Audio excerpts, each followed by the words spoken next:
नमस्कार मेरे प्यारे दोस्तों, मैं सौरभ कुमार सिंह स्टूडियो में आपका हार्दिक स्वागत करता हूं। आशा करता हूं कि आप लोगों की पढ़ाई बहुत अच्छी से चल रही होगी। आज हम लोग पढ़ने वाले हैं दोस्तों यूथ कॉम्पिटिशन टाइम्स की सामान्य विज्ञान जो 7225 वस्तुनिष्ठ प्रश्न वाली ये बुक है, जो दोस्तों 2019 या 20 में जो एग्जाम हुई थी group D, NTPC, RRB, JE, RPF, constable, SI, ALP stage 1, ALP stage 2 की सभी एग्जाम में जो क्वेश्चन पूछी गई थी दोस्तों, और ये सभी क्वेश्चंस का ये क्वेश्चंस बुक है। और चूंकि ये बुक दोस्तों 2019 और 20 के अनुसार अप टू डेट है, तो आने वाली जितनी भी एग्जाम है दोस्तों 2021, 22, 23, 24 सभी एग्जाम के दृष्टिकोण से बहुत ही अति महत्वपूर्ण है। याद रखिएगा दोस्तों। और ये बुक में बिल्कुल आप लोगों को पता ही होगा कि आजकल जितनी भी क्वेश्चन पूछी जाती है, या तो क्वेश्चन वो मॉडरेट होती है, या थोड़ी बहुत ही डिफिकल्ट होती है, या फिर दोस्तों वह न्यूमेरिकल विशेष क्वेश्चन होती है। और इस बुक में बिल्कुल सेम इसी तरह दिया गया है दोस्तों। अगर आप इस बुक को शुरू से अंत तक कंप्लीट कर लेते हैं दोस्तों, ये तो हम कह सकते हैं दोस्तों साइंस से रिलेटेड क्वेश्चंस आपसे बिल्कुल एग्जाम में नहीं छूटेगी दोस्तों। छूटता है सभी स्टूडेंट्स या तो न्यूमेरिकल या तो दोस्तों मॉडरेट क्वेश्चंस, और इस बुक में बिल्कुल अप टू डेट उसी टाइप से क्वेश्चंस दिया हुआ है। चलिए दोस्तों करते हैं। स्टार्ट करने से पहले आप इस बुक को देख लीजिए। यही बुक है दोस्तों यूथ कॉम्पिटिशन टाइम्स की, जो चैप्टर वाइज सॉल्व पेपर है दोस्तों। सामान्य विज्ञान है, 7225 वस्तुनिष्ठ प्रश्न वाली ये बुक है, जो दोस्तों वर्ष 2019 तक आरआरबी की विभिन्न ऑनलाइन परीक्षाओं की सभी 307 प्रश्न पत्रों ऑल सीट्स का अध्यायवर संकलन है दोस्तों। और ये बिल्कुल अप टू डेट बुक है। और स्टार्ट करने से पहले दोस्तों एक हरिवंश राय बच्चन जी का एक कोट्स है, जिसे आप लोगों के बीच हम रखना चाहेंगे, और इस कोट्स को अपने मन में रखिएगा दोस्तों। लहरों से डरकर नौका पार नहीं होती, कोशिश करने वालों की हार नहीं होती। नन्ही चींटी जब दाना लेकर चलती है, नन्ही चींटी जब दाना लेकर चलती है, चढ़ती दीवारों पर सौ बार फिसलती है। मन का विश्वास रगों में साहस भरता है, चढ़कर गिरना गिरकर चढ़ना नहीं अखड़ता है। आखिर उसकी मेहनत बेकार नहीं होती, कोशिश करने वालों की हार नहीं होती। डुबकियां सिंधु में गोताखोर लगाता है, डुबकियां सिंधु में गोताखोर लगाता है, जा जाकर खाली हाथ लौट कर आता है। मिलते नहीं सहजी मोती गहरे पानी में, मिलते नहीं सहजी मोती गहरे पानी में, बढ़ता दोगुना उत्साह इसी हैरानी में। मुट्ठी उसकी खाली हर बार नहीं होती, कोशिश करने वालों की हार नहीं होती। एक अंतिम पंक्ति है दोस्तों, वो सफलता एक चुनौती है इसे स्वीकार करो, वो सफलता एक चुनौती है इसे स्वीकार करो। क्या कमी रह गई देखो और सुधार करो। जब तक नो सफल हो नींद चैन को त्यागो तुम, संघर्षों का मैदान छोड़कर मत भागो तुम। कुछ किए बिना ही जय जयकार नहीं होती, कोशिश करने वालों की हार नहीं होती, कोशिश करने वालों की हार नहीं होती। जब भी रास्ते में मुसीबत आए तो घबराना मत मेरे दोस्तों, नदी की तरह अपने रास्ते से सब कुछ हटाते हुए अपनी मंजिल की तरफ बढ़ जाना। अभी तक मिली असफलताओं से निराश ना हो मेरे दोस्त, दोगुने उत्साह से लगे रहो, आपको सफल होने से कोई नहीं रोक सकता है। याद रखिएगा, अगर वाकई में आपको कामयाब होना है तो अपने बीते कल में जीना छोड़ देना दोस्तों। बहाने बनाने से आप दूसरों को नहीं खुद को खराब बना रहे हो। याद रखिएगा, आपकी जिंदगी एक फिल्म की तरह है, इसके लिए एक शानदार कहानी लिखो, इसे फ्लॉप मत होने दो। अगर अभी आप पर दुनिया वाले हंसते हैं तो चिंता मत करना मेरे दोस्त, जिस दिन आप सफल हो जाइएगा या तो वो आपके आगे पीछे घूमेंगे या फिर कभी वो शक्ल नहीं दिखाएंगे। याद रखिएगा दोस्तों, बिल्कुल बिल्कुल ये ट्रू बिल्कुल फैक्ट्स है, आप इसको अच्छी तरह से याद रखिएगा। चलिए दोस्तों हम स्टार्ट करते हैं। 600 नंबर क्वेश्चन देखिए, दो सतहों के बीच सतह की अनियमितताओं के परिणाम स्वरूप डैश होता है। तो याद रखिएगा, दो सतहों के बीच सतह की अनियमितताओं के परिणाम स्वरूप घर्षण होता है दोस्तों, घर्षण। देखिए इसके बारे में, दो सतहों के बीच सतह की अनियमितताओं के परिणाम स्वरूप घर्षण होता है। यह घर्षण पिंडों के संपर्क तलों के समानांतर होता है। घर्षण बल पिंड की गति की दिशा में विपरीत दिशा में कार्य करती है दोस्तों। याद रखिएगा, हमेशा विपरीत दिशा में, अर्थात हम लोग जब आगे बढ़ते हैं तो दोस्तों तो घर्षण बल पीछे की ओर कार्य करता है। देखिए 601 नंबर है, घर्षण बल डैश कार्य करता है। घर्षण बल डैश कार्य करता है, अभी जैसे हम लोग चर्चा किए थे, बल की दिशा के विपरीत कार्य करता है दोस्तों। घर्षण बल बल की दिशा के विपरीत कार्य करता है। देखिए इसके बारे में, घर्षण बल गति करने वाली वस्तु पर लगाए गए बल की दिशा के विपरीत दिशा में कार्य करता है। घर्षण बल के कारण ही हम किसी सतह पर चल पाते हैं, ये याद रखिएगा।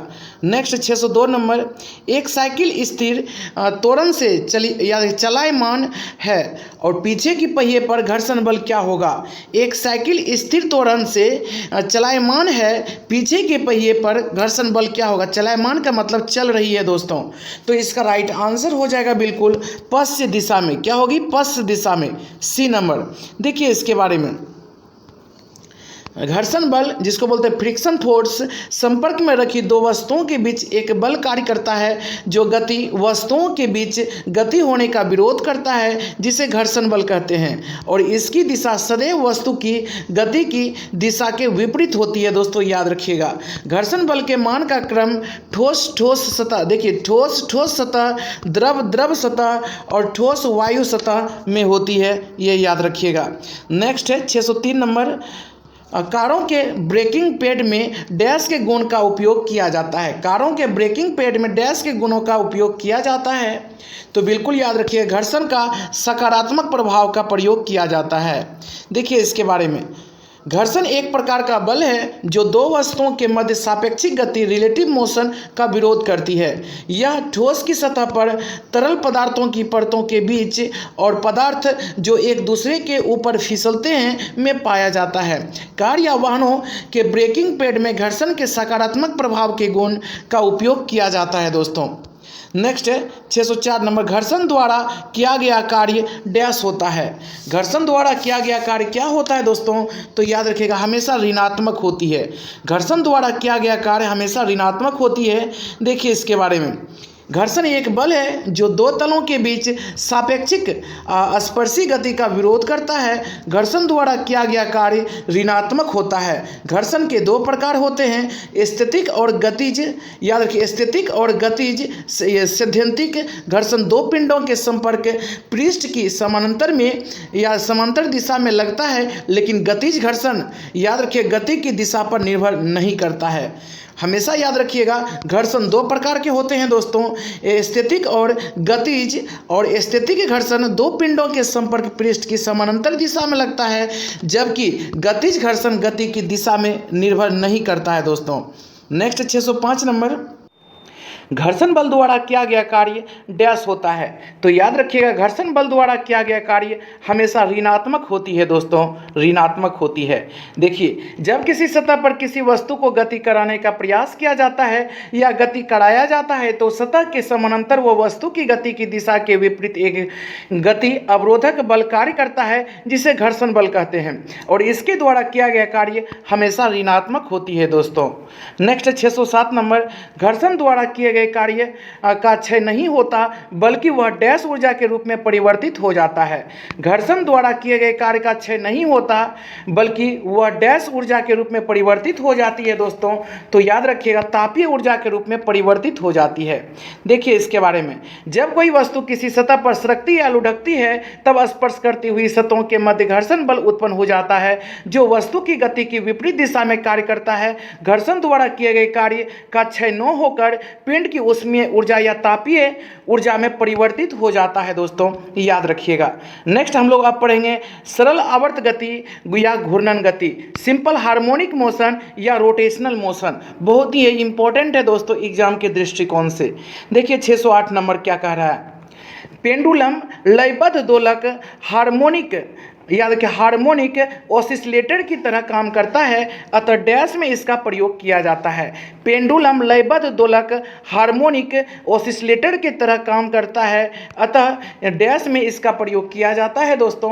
तो हमेशा याद रखिएगा इसका प्रयोग दादाजी की घड़ी में किया जाता है, बिल्कुल। अब देखिए इसके बारे में, दादाजी की घड़ी क्या है वो देखिए। पेंडुलम लयबद्ध दोलक हार्मोनिक ऑसिलेटर की तरह काम करता है, अतः दादाजी की घड़ी में इसका प्रयोग किया जाता है। जब कोई पिंड एक निश्चित समयांतराल में एक ही निश्चित पथ पर बार बार अपनी गति को दोहराता है तो उसकी गति को सरल आवर्त गति कहते हैं। पेंडुलम सरल आवर्त गति की तरह व्यवहार करती है दोस्तों, याद रखिएगा। नेक्स्ट 609 नंबर, जब कार एक मोड़ लेती है, जब कार एक मोड़ लेती है तो वह कौन सा बल है जो हमें बाहर की ओर धक्का देता है? तो इसका राइट आंसर क्या हो जाएगी दोस्तों? तो याद रखिएगा, बिल्कुल अपकेंद्रीय बल दोस्तों। जब कार एक मोड़ लेती है तो वह कौन सा बल है जो हमें बाहर की ओर धक्का देता है? अपकेंद्रीय बल, याद रखिए अपकेंद्रीय बल। देखिए इसके बारे में, यांत्रिकी में अपकेंद्रीय बल एक जड़त्वीय बल है जो वृत्तीय गति करती हुई वस्तुओं पर गति के पथ के केंद्र से दूर त्रिज्या की दिशा में लगता हुआ प्रतीत होता है। वास्तव में यह कल्पित बल, याद रखिएगा, फ्रिक्शंस फोर्स वास्तविक नहीं होता है। इसलिए जब कार मोड़ लेता है तो बाहर की ओर धक्का लगता है दोस्तों। नेक्स्ट 610 नंबर देखिए, डेयरी में प्रयोग किए जाने वाले दूध से क्रीम को अलग करने की प्रक्रिया क्या कहलाती है? तो याद रखिएगा अपकेंद्रीकरण। डेयरी में प्रयोग किए जाने वाले दूध से क्रीम को अलग करने की प्रक्रिया अपकेंद्रीकरण कहलाती दोस्तों, अपकेंद्रीकरण। देखिए इसके बारे में क्या है। वृत्तीय गति में कुछ परिस्थितियां ऐसी होती है जब ऐसा आभास होता है कि वस्तु पर एक बल लगा है जिसकी दिशा अभिकेंद्र बल के विपरीत होती है। वास्तव में यह बल लगा नहीं होता है और इस प्रकार के आभासी बल को अपकेंद्रीय बल कहते हैं। जैसे मोड़ पर दाईं ओर घूमती गाड़ी पर बैठा आदमी बाईं ओर झुक जाता है, अर्थात उसे अपकेंद्रीय बल का आभास होता है दोस्तों। दूध से क्रीम अलग करने वाले यंत्र इसी सिद्धांत पर कार्य करता है। दूध से क्रीम अलग करने वाले यंत्र इसी सिद्धांत पर कार्य करता है। नेक्स्ट 611 नंबर, जब एक वस्तु एक समान वृत्तीय वेग उत्पन्न करती है तो निम्नलिखित में से कौन सा परिवर्तन होता है? तो याद रखिएगा दोस्तों, दिशा का परिवर्तन होता है। जब एक वस्तु एक समान वृत्तीय वेग उत्पन्न करती है तो निम्नलिखित में से कौन सा परिवर्तित होती है दोस्तों? दिशा परिवर्तित होती है। देखिए इसके बारे में, जब कोई वस्तु एक निश्चित बिंदु के परितः एक समान वेग से एक वृत्तीय पथ पर चलती है तो वह एक समान वृत्तीय वेग उत्पन्न करती है। यह वेग एक ऐसे त्वरण के अंतर्गत होता है जिसका परिमाण सदैव अचर रहता है, परंतु वस्तु एवं त्वरण की दिशा हमेशा परिवर्तित होती रहती है। जैसे सूर्य की चारों ओर पृथ्वी की गति, नाभिक के चारों ओर इलेक्ट्रॉन की गति आदि। अतः जब एक वस्तु एक समान वृत्तीय वेग उत्पन्न करती है तो वस्तु का द्रव्यमान, संवेग एवं गति वो परिवर्तित रहते हैं, जबकि दिशा परिवर्तित होती रहती है दोस्तों, हमेशा याद रखिएगा। नेक्स्ट 612 नंबर, लट्टू को घुमाना किसका एक उदाहरण है? लट्टू का घुमाना किसका एक उदाहरण है? तो याद रखिएगा, याद रखिएगा दोस्तों, केंद्र अभिमुख बल, केंद्र अभिमुख बल।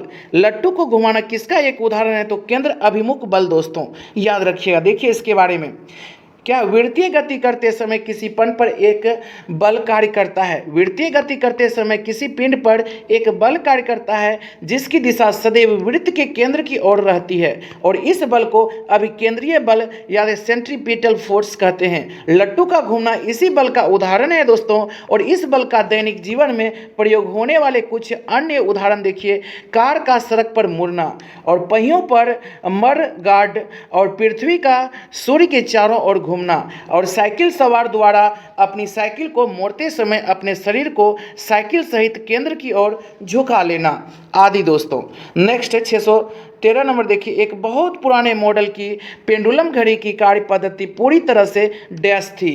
तो इसका राइट आंसर हो जाएगा दोस्तों बिल्कुल क्या? मैकेनिकल।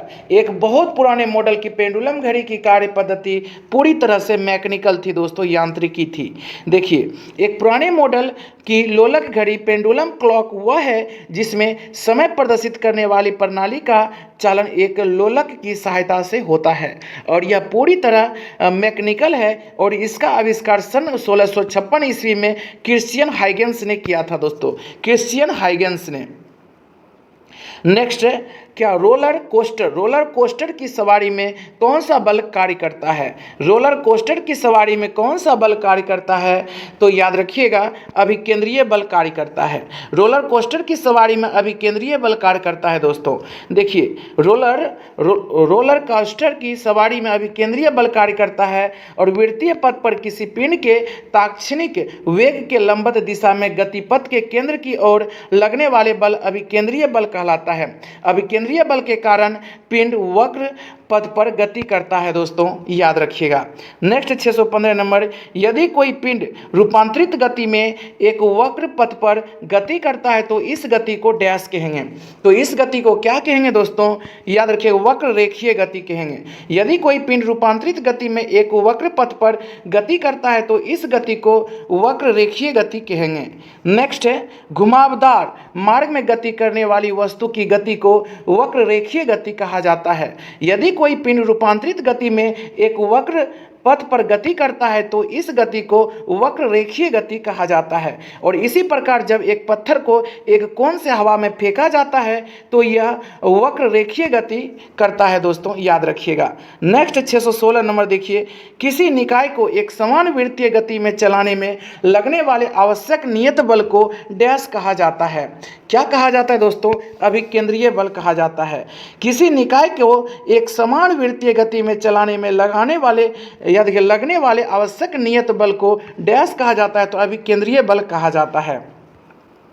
देखिए, किसी निकाय को एक समान वृत्तीय गति में चलाने में लगने वाले आवश्यक नियत बल को अभिकेंद्रीय बल कहते हैं। यदि कोई m द्रव्यमान का पिंड u चाल से r त्रिज्या के वृत्तीय मार्ग पर चल रहा है तो उस पर कार्यकारी वृत्त के केंद्र की ओर आवश्यक अभिकेंद्रीय बल बराबर हो जाएगा mu का स्क्वायर बटे r होता है दोस्तों, mu स्क्वायर बटे r। नेक्स्ट 617 नंबर, जब कोई वस्तु एक समान वृत्तीय गति से घूर्णन करती है तो प्रत्येक बिंदु पर इसका डैश बदल जाता है। तो प्रत्येक बिंदु पर इसका वेग बदल जाता है दोस्तों। जब कोई वस्तु एक समान वृत्तीय गति से घूर्णन करती है तो प्रत्येक बिंदु पर इसका वेग बदल जाता है। नेक्स्ट देखिए इसके बारे में, जब कोई वस्तु एक वृत्तीय पथ पर घूर्णन करती है तो प्रत्येक बिंदु पर इसका वेग बदल जाता है, क्योंकि वेग की दिशा बदलती रहती है। वृत्त के किसी बिंदु पर खींची गई स्पर्श रेखा की दिशा ही उस बिंदु पर वस्तु के वेग की दिशा होती है। निश्चित, याद रखिए, किसी निश्चित दिशा में एकांक समय में वस्तु द्वारा तय किए गए विस्थापन को वस्तु का वेग कहते हैं दोस्तों। नेक्स्ट है 618 नंबर, यदि एक साधारण लोलक पेंडुलम की लंबाई बढ़ा दी जाए तो इसका आवर्तकाल क्या होगा? तो इसका आवर्तकाल क्या होगा दोस्तों? तो सबसे पहले तो आपको फॉर्मूला याद होनी चाहिए, T बराबर होता है 2π√100L/g। अब देखिए, लंबाई बढ़ा देंगे, L को बढ़ा देंगे दोस्तों, तो सिंपल सी बात है, इसका राइट आंसर हो जाएगा बढ़ेगा। देखिए, फॉर्मूला होता है T बराबर, आवर्तकाल बराबर होता है 2π√100L/g। L/g होती है दोस्तों। अगर हम L को बढ़ाएंगे, ये अगर बढ़ जाएगा दोस्तों तो पूरी मान भी बढ़ जाएगा। याद रखिएगा, इसका अर्थ ये हुआ कि बिल्कुल आवर्तकाल दोस्तों बढ़ेगा। देखिए, आवर्तकाल बराबर T बराबर 2π√100L/g होता है, जहां L लोलक की लंबाई है, G गुरुत्वीय त्वरण है। जब साधारण लोलक की लंबाई बढ़ाई जाती है तो उसका आवर्तकाल बढ़ जाता है। और यहीं पर देखिए, अगर साधारण लोलक की लंबाई 4 गुनी बढ़ा देंगे तो आवर्तकाल 2 गुनी बढ़ेगी। अगर दोस्तों 2 गुनी बढ़ाएंगे तो आवर्तकाल √2 गुनी बढ़ेगी। ये हमेशा याद रखिएगा, ये रूट में L होती है दोस्तों। नेक्स्ट 619 नंबर देखिए, दोलक के लिए निम्नलिखित में से कौन सा सही नहीं है? दोलक के लिए निम्नलिखित में से कौन सा सही नहीं है, अर्थात गलत को ढूंढना है। तो याद रखिए, संकेत अर्ध स्क्वायर वेव हो सकते हैं, ये बिल्कुल गलत है, बाकी सब सही है। संकेत साइन वेव हो सकते हैं, संकेत स्क्वायर वेव हो सकते हैं दोस्तों। और रेडियो ट्रांसमीटर द्वारा प्रसारित सिग्नल दोलक सिग्नल का उदाहरण है। रेडियो ट्रांसमीटर द्वारा प्रसारित सिग्नल दोलक सिग्नल का दोस्तों उदाहरण है। देखिए इसके बारे में, विद्युतीय दोलित्र एक इलेक्ट्रॉनिक परिपथ है जो एक इलेक्ट्रॉनिक सिग्नल का उत्पादन करता है, जो एक साइन वेव या स्क्वायर वेव के रूप में हो सकती है मगर अर्ध स्क्वायर वेव में नहीं हो सकती है। अतः दोलकों द्वारा उत्पन्न संकेतों के सामान्य उदाहरणों में रेडियो ट्रांसमीटर द्वारा प्रसारित सिग्नल दोलक सिग्नल का उदाहरण है दोस्तों, याद रखिएगा हमेशा। नेक्स्ट है 620 नंबर, एक वृत्ताकार पथ में स्थिर गति वाले पिंड की गति को डैश कहा जाता है। तो क्या कहा जाता है दोस्तों? तो समान वृत्तीय गति कहा जाता है। एक वृत्ताकार पथ में स्थिर गति वाले पिंड की गति को समान वृत्तीय गति कहा जाता है। देखिए इसके बारे में, एक वृत्ताकार पथ में स्थिर गति करने वाले पिंड की गति को समान वृत्तीय गति कहते हैं। जैसे सूर्य के चारों ओर ग्रहों का चक्कर लगाना और पृथ्वी के चारों ओर चंद्रमा या उपग्रहों का चक्कर लगाना, घड़ी की सुइयों की गति, परमाणु के कक्ष में इलेक्ट्रॉन की गति आदि ये वृत्तीय गति के दोस्तों उदाहरण है। नेक्स्ट 621 नंबर देखिए, जब कोई वस्तु वृत्तीय पथ पर गति करती है तो घूर्णन करती हुई वस्तु पर केंद्र की ओर लगने वाला बल कहलाता है दोस्तों। क्या? तो याद रखिएगा इसका राइट आंसर हो जाएगा अभिकेंद्रीय बल। जब कोई वस्तु वृत्तीय पथ पर गति करती है तो घूर्णन करती हुई वस्तु पर केंद्र की ओर लगने वाले बल अभिकेंद्रीय बल कहलाता है दोस्तों।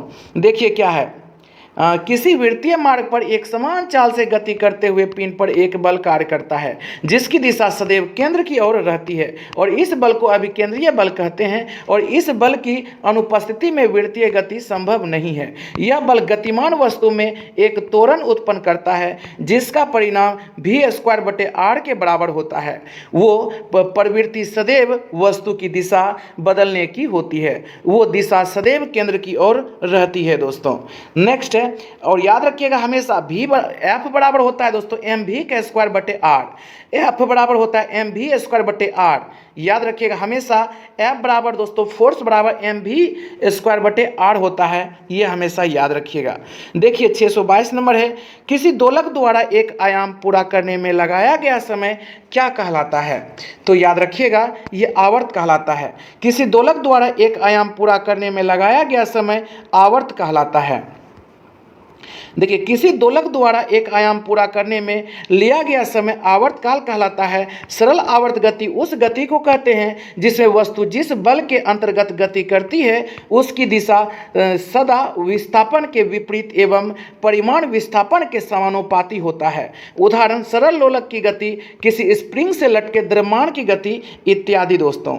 नेक्स्ट 623 नंबर देखिए, किसी सैटेलाइट और पृथ्वी के बीच आकर्षण का गुरुत्वाकर्षण बल डैश को तेजी प्रदान करता है। किसको तेजी प्रदान करता है? तो अभिकेंद्रीय बल को तेजी प्रदान करता है। किसी सैटेलाइट और पृथ्वी के बीच आकर्षण का गुरुत्वाकर्षण बल डैश को तेजी प्रदान करता है, तो अभिकेंद्रीय बल को तेजी प्रदान करता है। देखिए नेक्स्ट क्या है इसके बारे में, अभिकेंद्रीय बल किसी वस्तु को वृत्तीय गति में बनाए रखने के लिए उस पर एक बल वृत्त के केंद्र की ओर कार्य करता है जिसे अभिकेंद्रीय बल कहते हैं। जैसे चंद्रमा को परिक्रमा करने के लिए चंद्रमा व पृथ्वी के मध्य गुरुत्वाकर्षण बल ही अभिकेंद्रीय बल के रूप में कार्य करता है। किसी सैटेलाइट और पृथ्वी के बीच गुरुत्वाकर्षण बल अभिकेंद्रीय बल को तेजी प्रदान करता है दोस्तों, हमेशा याद रखिएगा। नेक्स्ट है 624 नंबर, झूले पर बैठे लड़के की गति डैश होती है। तो झूले पर बैठे लड़के की गति दोस्तों क्या होती है? आवर्ती होती है, आवर्ती। देखिए इसके बारे में, वह गति जिसमें कोई वस्तु या पिंड एक निश्चित समय अंतराल पर और निश्चित पथ पर खुद की गति को दोहराता है वह आवर्ती गति कहलाती है दोस्तों। घड़ी की सुई की गति और पृथ्वी के सूर्य के चारों ओर कक्षीय गति, झूले पर बैठे लड़के की गति, यह सभी दोस्तों एक ही पथ में और एक ही ऑर्बिट में ये दोहराता रहता है दोस्तों, इसीलिए इसे क्या कहते हैं? तो बिल्कुल याद रखिएगा, इसीलिए इसको एक तरह से हम लोग कह सकते हैं दोस्तों, क्या कहते हैं इसे? आवर्ती गति कहते हैं, आवर्त में घूमते रहता है। नेक्स्ट है तीसरा नंबर, गुरुत्वाकर्षण ग्रेविटेशनल फोर्स के बारे में अब हम लोग पढ़ेंगे। न्यूटन का गुरुत्वाकर्षण नियम, न्यूटन्स ग्रेविटेशनल लॉ। देखिए 625 नंबर, निम्नलिखित में से गलत कथन को चुनना है। गलत कथन को बिल्कुल चुन के आपको आंसर देनी है दोस्तों। एक गलत है बाकी सब सही है, तो इसका जो राइट आंसर हो जाएगी दोस्तों तो बिल्कुल डी नंबर। यदि लिफ्ट किसी त्वरण से ऊपर की ओर जा रही हो तो किसी पिंड का आभासी भार उसके वास्तविक भार से कम होगा। जब ऊपर की ओर जाएगा दोस्तों तो बिल्कुल ज़्यादा होगा, यहाँ कम बताया जा रहा है, इसीलिए ये गलत है और गलत को ही ढूंढना था। बाकी सब सही है, देख लीजिए। गुरुत्वीय त्वरण जी पिंड के रूप, आकृति एवं द्रव्यमान पर निर्भर नहीं करती है, बिल्कुल नहीं निर्भर करती है दोस्तों। गुरुत्वीय त्वरण छोटी जी ध्रुवों पर अधिकतम होता है, बिल्कुल छोटी जी का मान ध्रुवों पर अधिकतम होता है, विषुवतीय रेखा या भूमध्य रेखा पर न्यूनतम होता है, केंद्र पर दोस्तों शून्य होता है। गुरुत्वीय त्वरण जी भूमध्य रेखा पर न्यूनतम होता है, याद रखिएगा। नेक्स्ट है, अब देखिए इसी के बारे में, लिफ्ट में पिंड का भार। जब लिफ्ट एक समान गति से चढ़ती या उतरती है तो पिंड के भार में कोई परिवर्तन नहीं होती है। जब एक समान गति होना चाहिए। जब लिफ्ट त्वरित गति से ऊपर जाती है तो पिंड का भार बढ़ जाता है, जबकि त्वरित गति से नीचे उतरते समय पिंड का भार घट जाता है। नीचे उतरते समय यदि लिफ्ट की डोरी टूट जाए तो लिफ्ट मुक्त अवस्था में नीचे गिरता है। ऐसी स्थिति में पिंड भारहीन हो जाता है, अर्थात पिंड का भार शून्य महसूस होता है, परंतु द्रव्यमान नहीं, याद रखिएगा। नेक्स्ट 626 नंबर, यदि पृथ्वी पर आपका वजन 38 किलो है तो बुध ग्रह पर आपका वजन क्या होगा। सबसे पहले बात तो आपको ये याद रखनी चाहिए सभी ग्रह के बारे में दोस्तों। अब देखिए इस टाइप के भी क्वेश्चंस अब कोई एग्जाम में टच करने लगा है तो आपको सभी ग्रह के बारे में भी पता होनी चाहिए। सबसे पहली बात तो आपको ये याद रखनी है कि गुरुत्वाकर्षण पृथ्वी का, याद रखिए 38% दोस्तों, पृथ्वी का जितना है उसका सिर्फ 38% गुरुत्वाकर्षण बल किसका होता है, बुध का। याद रखिए 38% ही होता है। अब देखिए इसमें आपको निकालना है, वो देख लीजिए अच्छी तरह से। यदि पृथ्वी पर किसी का वजन 38 किलो है तो बुध ग्रह पर उसका वजन 14.3 किलो होगा, क्योंकि बुध ग्रह पर गुरुत्वाकर्षण पृथ्वी का 38% होता है। आप 38% इसका निकाल लीजिए, 38 किलो का आ जाएगा दोस्तों 14.3 किलो। यह सूर्य के सबसे निकट स्थित ग्रह है, यह सौरमंडल का सबसे छोटा ग्रह है, इसके पास कोई उपग्रह नहीं है, याद रखिए बुध के पास। और बुध का घनत्व 5.6 ग्राम प्रति सेंटीमीटर क्यूब है दोस्तों। याद, बुध का घनत्व होता है 5.6 ग्राम प्रति सेंटीमीटर क्यूब। नेक्स्ट 627 नंबर देखिए, दिए गए दो कथनों ए और बी में से कौन से सत्य है, गुरुत्वाकर्षण बल क्या है वो आपको बतानी है। देखिए इसका राइट आंसर क्या होगा। देखिए दो वस्तुओं के द्रव्यमान के गुणन का सीधा अनुपातिक है, बिल्कुल दोस्तों, गुरुत्वाकर्षण बल दो वस्तुओं के द्रव्यमान के गुणन का सीधा अनुपातिक होता है। दूसरा नंबर है, ये तो सही है, दो वस्तुओं के बीच की दूरी के वर्ग से सीधे अनुपातिक होती है, ये तो सीधा गलत है दोस्तों। तो इसका राइट आंसर हो जाएगा दोस्तों बिल्कुल सी नंबर, केवल ए सत्य है जबकि बी दोस्तों गलत है। देखिए इसके बारे में, न्यूटन के गुरुत्वाकर्षण बल के अनुसार ब्रह्मांड में स्थित किन्हीं दो पिंडों के बीच कार्य करने वाला आकर्षण बल F उनके द्रव्यमान m1 और m2 के गुणनफल के अनुक्रमानुपाती तथा उनके बीच की दूरी के वर्ग के व्युत्क्रमानुपाती होती है। इस प्रकार केवल कथन ए ही सही होगा दोस्तों। हमेशा याद रखिएगा ये फार्मूला बहुत VVI फार्मूला है दोस्तों, और इसी फार्मूला को आपको हमेशा याद रखनी है और इसी पर हम लोग आगे नॉमरिकल बनाएंगे। F बराबर होता है m1 इंटू m2 इंटू जी कह सकते हैं कैपिटल जी बटे आर स्क्वायर। याद रखिएगा दोस्तों, द्रव्यमान का दो द्रव्यमानों का गुना कैपिटल जी बटे दोस्तों आर का स्क्वायर, या F बराबर capital G into m1 into m2 बटे आर स्क्वायर, ये हमेशा याद रखिएगा। और कैपिटल जी का मान होता है 6.67 इंटू 10⁻⁻11 न्यूटन मीटर स्क्वायर प्रति KG square. 6.67 into 10⁻⁻11 newton metre square प्रति केजी स्क्वायर, ये कैपिटल जी का मान होता है। नेक्स्ट, सार्वत्रिक गुरुत्वाकर्षण नियतांक कैपिटल जी का एसआई मात्रक क्या होता है, अभी जस्ट हम बताए थे, न्यूटन मीटर स्क्वायर प्रति KG square, newton metre square प्रति केजी स्क्वायर, अर्थात बी नंबर इसका राइट आंसर हो जाएगा दोस्तों। नेक्स्ट है, अब देखिए इसके बारे में कुछ नहीं है। 629 नंबर देखिए, निम्न में से कौन सा प्लेनेटरी बॉडीज के लिए केपलर के नियम से एक सही है दोस्तों। केपलर के नियम आपको पता होगा कि केपलर ने दोस्तों ग्रहों का गति नियम दिए थे, जबकि सौरमंडल का जो ये दिए थे नियम तो ये कोपरनिकस दिए थे दोस्तों। तो इसका देखिए क्या हो जाएगा। सबसे पहली बात तो इसका राइट आंसर हो जाएगा दोस्तों, कक्षीय अवधि ग्रह के द्रव्यमान पर निर्भर होती है। कक्षीय अवधि ग्रह के द्रव्यमान पर निर्भर होती है दोस्तों। देखिए क्या निम्न में से कौन सा प्लेनेटरी बॉडीज के लिए केपलर के नियमों के में से एक सही है दोस्तों? तो याद रखिए कक्षीय अवधि ग्रह के द्रव्यमान पर निर्भर करते हैं, अर्थात डी नंबर इसका राइट आंसर है। देखिए इसके बारे में प्लेनेटरी बॉडीज के लिए केपलर के नियमों में सही है कि कक्षीय अवधि ग्रह के द्रव्यमान पर निर्भर करती है। केपलर ने ग्रहों की गति संबंधित नियम दिए थे और सभी ग्रहों की कक्षा दीर्घवृत्ताकार होती है तथा सूर्य इस कक्षा नाभिक पर होता है दोस्तों, फोकस पर होती है। और ग्रह को सूर्य से जोड़ने वाली रेखा समान समयांतराल में समान क्षेत्रफल तय करती है। ग्रह को सूर्य से जोड़ने वाली रेखा समान समयांतराल में समान क्षेत्रफल तय करती है और ग्रह द्वारा सूर्य की परिक्रमा के आवर्तकाल का वर्ग अर्ध दीर्घ अक्ष के घन के समानुपातिक होता है। क्या दोस्तों? ग्रह द्वारा सूर्य की परिक्रमा के आवर्तकाल का वर्ग दीर्घ या अर्ध दीर्घ अक्ष के घन के समानुपात होता है दोस्तों। नेक्स्ट 630 नंबर देखिए, ब्रह्मांड की प्रत्येक वस्तु एक बल के साथ प्रत्येक अन्य वस्तु को आकर्षित करती है, जो क्या होता है? तो याद रखिएगा दोस्तों, क्या उनके द्रव्यमान के गुणन के अनुपातिक और उनके बीच की दूरी के वर्ग के व्युत्क्रमानुपाती होती है? बिल्कुल। और उनके द्रव्यमान के गुणन के अनुपातिक और उनके बीच की दूरी के वर्ग के व्युत्क्रमानुपाती होती है, दोनों सेम ही है दोस्तों। तो ये भी हो जाएगा, ए और बी इसका राइट आंसर हो जाएगा। देखिए इसके बारे में, क्या इंग्लैंड के वैज्ञानिक आइजैक न्यूटन ने अपनी मौलिक खोजों के आधार पर बताया कि केवल पृथ्वी ही नहीं ब्रह्मांड की प्रत्येक वस्तु एक बल के साथ प्रत्येक अन्य वस्तु को आकर्षित करती है। दो पिंडों के बीच कार्य करने वाला आकर्षण बल उन पिंडों के द्रव्यमानों के गुणनफल का समानुपाती तथा उनके बीच की दूरी के वर्ग के व्युत्क्रमानुपाती होती है दोस्तों, याद रखिएगा। क्या 631 नंबर, विकल्पों में उल्लिखित तथ्य में से कौन सा गुरुत्वाकर्षण के सार्वभौमिक नियम द्वारा समझाया नहीं गया है? तो इसका राइट आंसर हो जाएगी दोस्तों, ग्रहों के चारों ओर सूर्य की गति।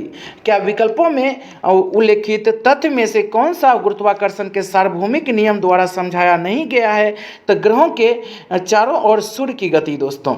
देखिए इसके बारे में, संसार के किन्हीं दो वस्तुओं अथवा पिंडों के बीच लगने वाला गुरुत्वाकर्षण बल उनके द्रव्यमान के गुणनफल के समानुपाती तथा उनके बीच की दूरी के वर्ग के याद रखिए व्युत्क्रमानुपाती होती है। अतः स्पष्ट है कि इस नियम के अनुसार ग्रह के चारों ओर सूर्य की गति को नहीं समझाया जा सकता है। संसार की किन्हीं दो वस्तुओं अथवा पिंडों के बीच लगने वाला गुरुत्वाकर्षण बल उनके द्रव्यमान के गुणनफल के समानुपाती तथा उनके बीच की दूरी के वर्ग के व्युत्क्रमानुपाती होता है। अतः स्पष्ट है कि इस नियम के अनुसार ग्रहों के चारों ओर सूर्य की गति को समझाया नहीं जा सकता है। 632 नंबर है, निम्न में से डैश एक कमजोर बल है? निम्न में से डैश एक कमजोर बल है दोस्तों? कौन एक कमजोर बल है? तो गुरुत्वाकर्षण बल एक कमजोर बल है दोस्तों। देखिए गुरुत्वाकर्षण बल एक क्षीण बल है जो अत्यधिक द्रव्यमान की वस्तुओं अथवा पिंडों के बीच कार्य करता है और इस बल का प्रभाव सामान्य पिंडों पर नगण्य होता है। गुरुत्वाकर्षण बल एक क्षीण बल है जो अत्यधिक द्रव्यमान की वस्तुओं अथवा पिंडों के बीच कार्य करता है और इस बल का प्रभाव सामान्य पिंडों पर नगण्य होता है। नेक्स्ट 633 नंबर देखिए, गुरुत्वाकर्षण नियतांक कैपिटल जी का मान क्या होता है दोस्तों? तो अभी जस्ट हम लोग चर्चा किए थे। तो 6.67 इंटू 10⁻⁻11 न्यूटन मीटर स्क्वायर प्रति केजी स्क्वायर, याद रखिएगा, अर्थात इसका राइट आंसर हो जाएगी दोस्तों। एक्यूरेट पूछा गया है इसमें, तो डी नंबर इसका राइट आंसर हो जाएगा। 6.6734 इंटू 10⁻⁻11 न्यूटन मीटर स्क्वायर प्रति केजी स्क्वायर। 6.67 याद है 6.6734 इंटू 10⁻⁻11 न्यूटन मीटर स्क्वायर प्रति केजी स्क्वायर होती है। देखिए माना दो पिंड जिनके द्रव्यमान m1 एवं m2 है, एक दूसरे से r दूरी पर स्थित है, तो न्यूटन के सार्वत्रिक गुरुत्वाकर्षण नियम के अनुसार इनके बीच लगने वाला आकर्षण बल F बराबर क्या होता है? m1 इंटू m2 बटे r स्क्वायर। याद रखिए m1 इंटू m2 बटे r स्क्वायर इंटू में g होगा दोस्तों, सार्वत्रिक गुरुत्वाकर्षण होता है, जहाँ कैपिटल G एक नियतांक है, सभी जगह इसका मान सेम होता है, जिसे सार्वत्रिक गुरुत्वाकर्षण नियतांक कहते हैं। इसका मान 6.67 इंटू 10⁻⁻11 न्यूटन मीटर स्क्वायर प्रति केजी स्क्वायर होता है। नेक्स्ट 634 नंबर देखिए, ब्रह्मांड में किन्हीं दो निकायों के बीच गुरुत्वाकर्षण बल डैश पर निर्भर नहीं करता है। ब्रह्मांड में किन्हीं दो निकायों के बीच गुरुत्वाकर्षण बल डैश पर निर्भर नहीं करता है, तो याद रखिएगा उनके द्रव्यमान के योग पर निर्भर नहीं करता है, बाकी सब पर निर्भर करता है। उनके बीच की दूरी पर निर्भर करता है, उनके द्रव्यमानों के गुणनफल पर निर्भर करता है, गुरुत्वीय स्थिरांक पर निर्भर करता है, जबकि उनके द्रव्यमानों के योग पर निर्भर नहीं करता है।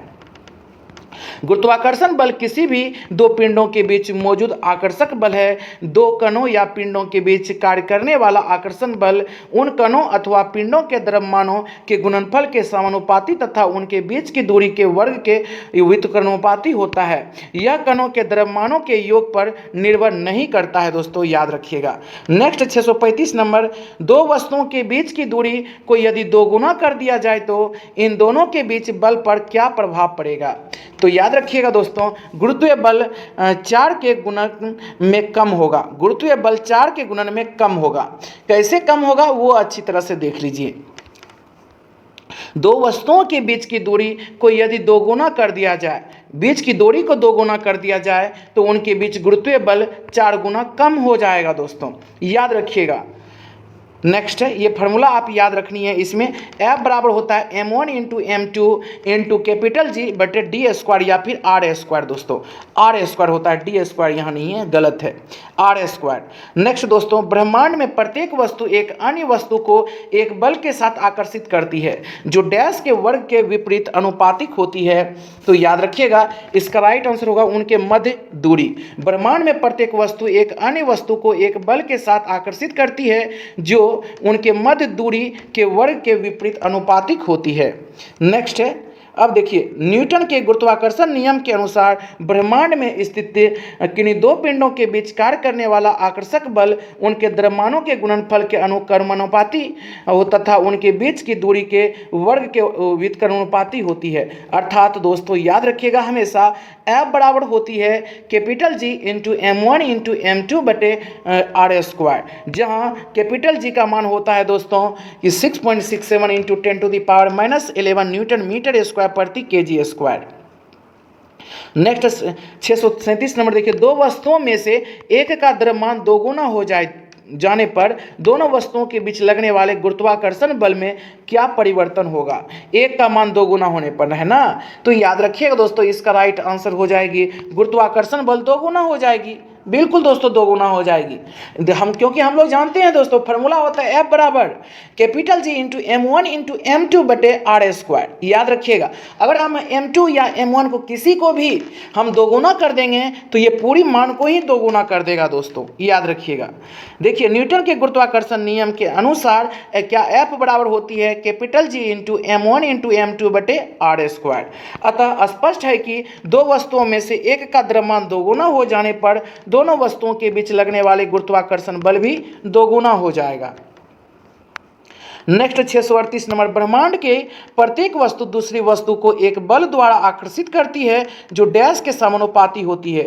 जो किसके समानुपाती होती है दोस्तों, उनके द्रव्यमानों के गुणक के समानुपाती होती है। ब्रह्मांड के प्रत्येक वस्तु दूसरी वस्तु को एक बल द्वारा आकर्षित करती है जो उनके द्रव्यमान के गुणक के समानुपाती होती है दोस्तों। नेक्स्ट, न्यूटन के गुरुत्वाकर्षण नियम के अनुसार ब्रह्मांड में स्थित सभी पिंडों पर लगने वाले आकर्षण बल को गुरुत्वाकर्षण बल कहते हैं। गुरुत्वाकर्षण बल किन्हीं दो पिंडों के द्रव्यमानों के गुणनफल का समानुपाती तथा पिंडों के बीच की दूरी के वर्ग के व्युत्क्रमानुपाती होती है, यह हमेशा याद रखिएगा। नेक्स्ट 639 नंबर, यदि दो वस्तुओं के द्रव्यमान को 3 गुना कर दिया जाए तो दोनों वस्तुओं के बीच बल क्या होगा। 3 गुना कर देंगे दोस्तों, सेम टू सेम होगा, याद रखिएगा बल 9 गुना हो जाएगा दोस्तों।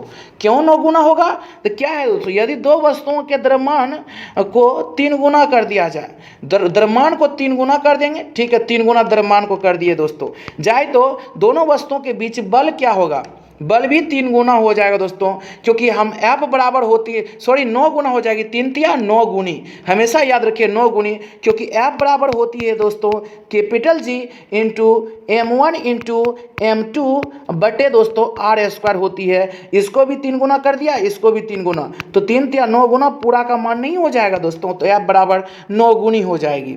नेक्स्ट देखिए क्या बताया गया है, न्यूटन के गुरुत्वाकर्षण नियम के अनुसार ब्रह्मांड के दो पिंडों के बीच लगने वाला बल हमेशा उनके द्रव्यमान के गुणनफल के अनुक्रमानुपाती होता है तथा उनके बीच की दूरी वर्ग के व्युत्क्रमानुपाती होती है, अर्थात F बराबर होती है capital G into M1 into M2 बटे आर स्क्वायर। यदि द्रव्यमान को 3 गुना कर देंगे तो इस स्थिति में याद रखिए दोनों को द्रव्यमान को 3 गुना कर देंगे तो 3 तिया 9 गुनी हो जाएगी, ये हमेशा याद रखिएगा।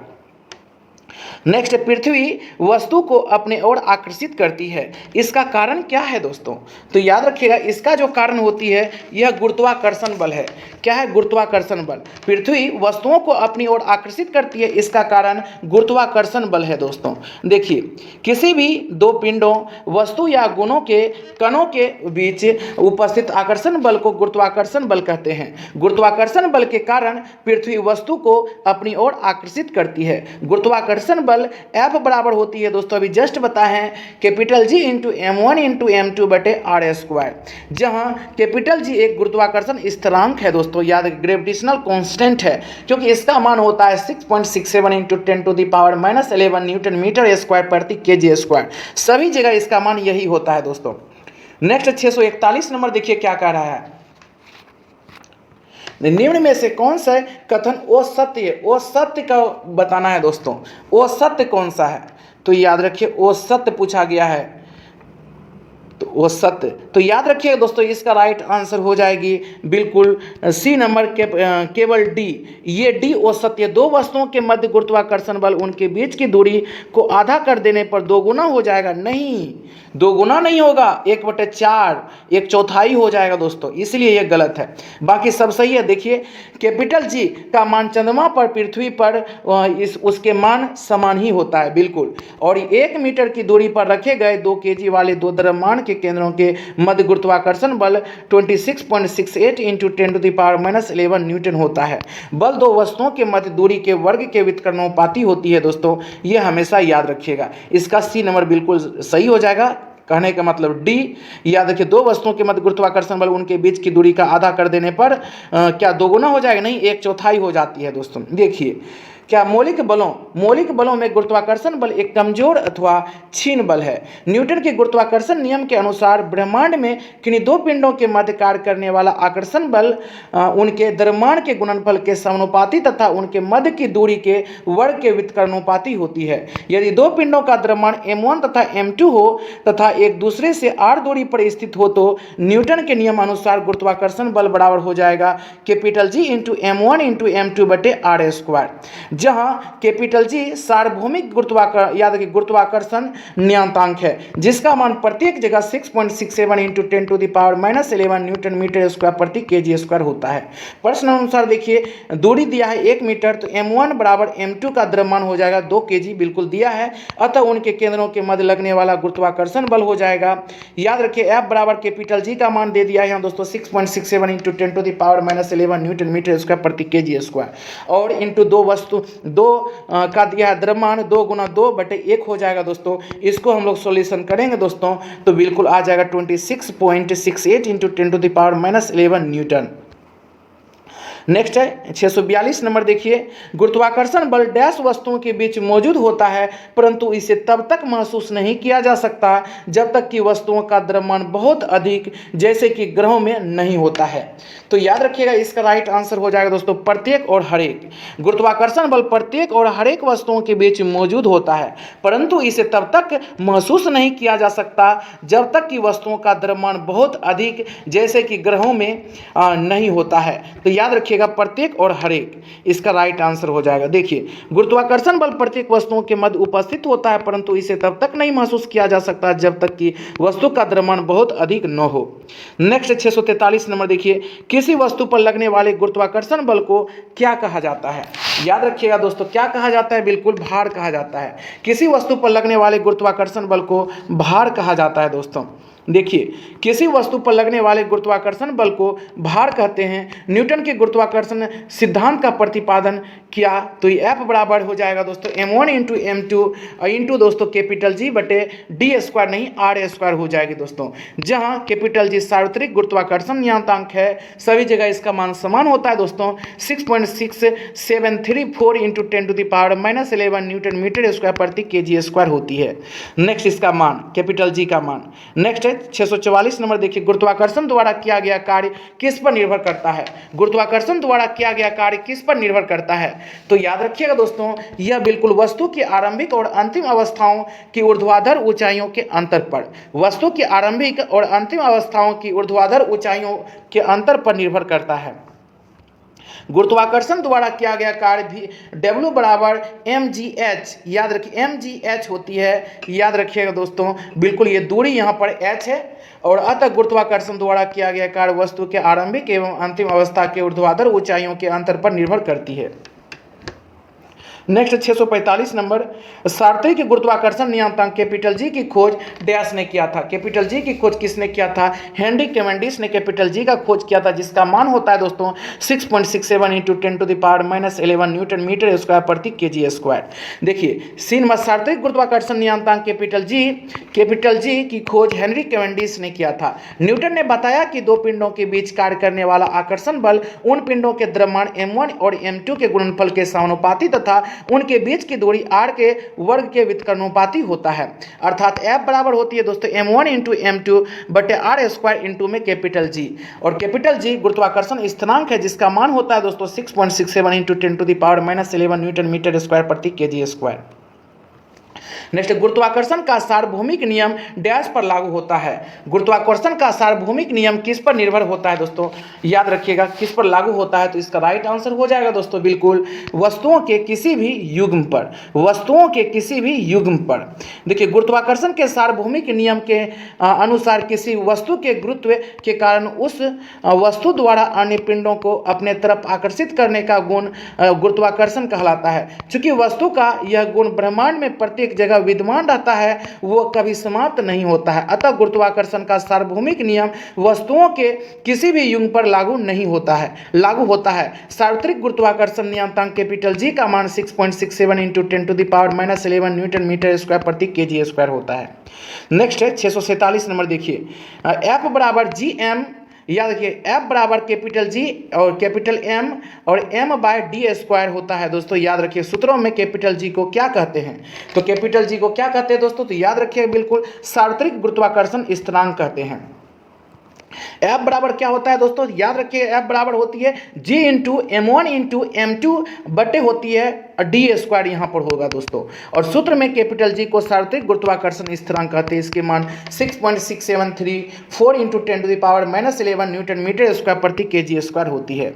नेक्स्ट 648 नंबर देखिए, माना कि गुरुत्वाकर्षण बल दूरी के n घात से प्रतिलोमतः बदलता है, तो सूर्य के चारों ओर r त्रिज्या के वृत्तीय कक्ष में चक्कर लगाने में ग्रह कालावधि डैश के समानुपाती होगी दोस्तों। तो याद रखिएगा इसका तो राइट आंसर बिल्कुल हो जाएगा दोस्तों सी नंबर r⁻n+1/2। कैसे होगा देखिए, माना कि गुरुत्वाकर्षण बल दूरी के n घात से प्रतिलोमतः बदलता है, तो सूर्य के चारों ओर r त्रिज्या के वृत्तीय कक्ष में याद रखिए चक्कर लगाने में ग्रह की कालावधि डैश के समानुपाती होगी। तो देखिए बिल्कुल गुरुत्वाकर्षण बल आपको पता है समानुपाती होती है दूरी का, बिल्कुल दोस्तों। और यहाँ r है, यहाँ r त्रिज्या है, बिल्कुल r त्रिज्या है। F बराबर यहाँ ma होती है दोस्तों।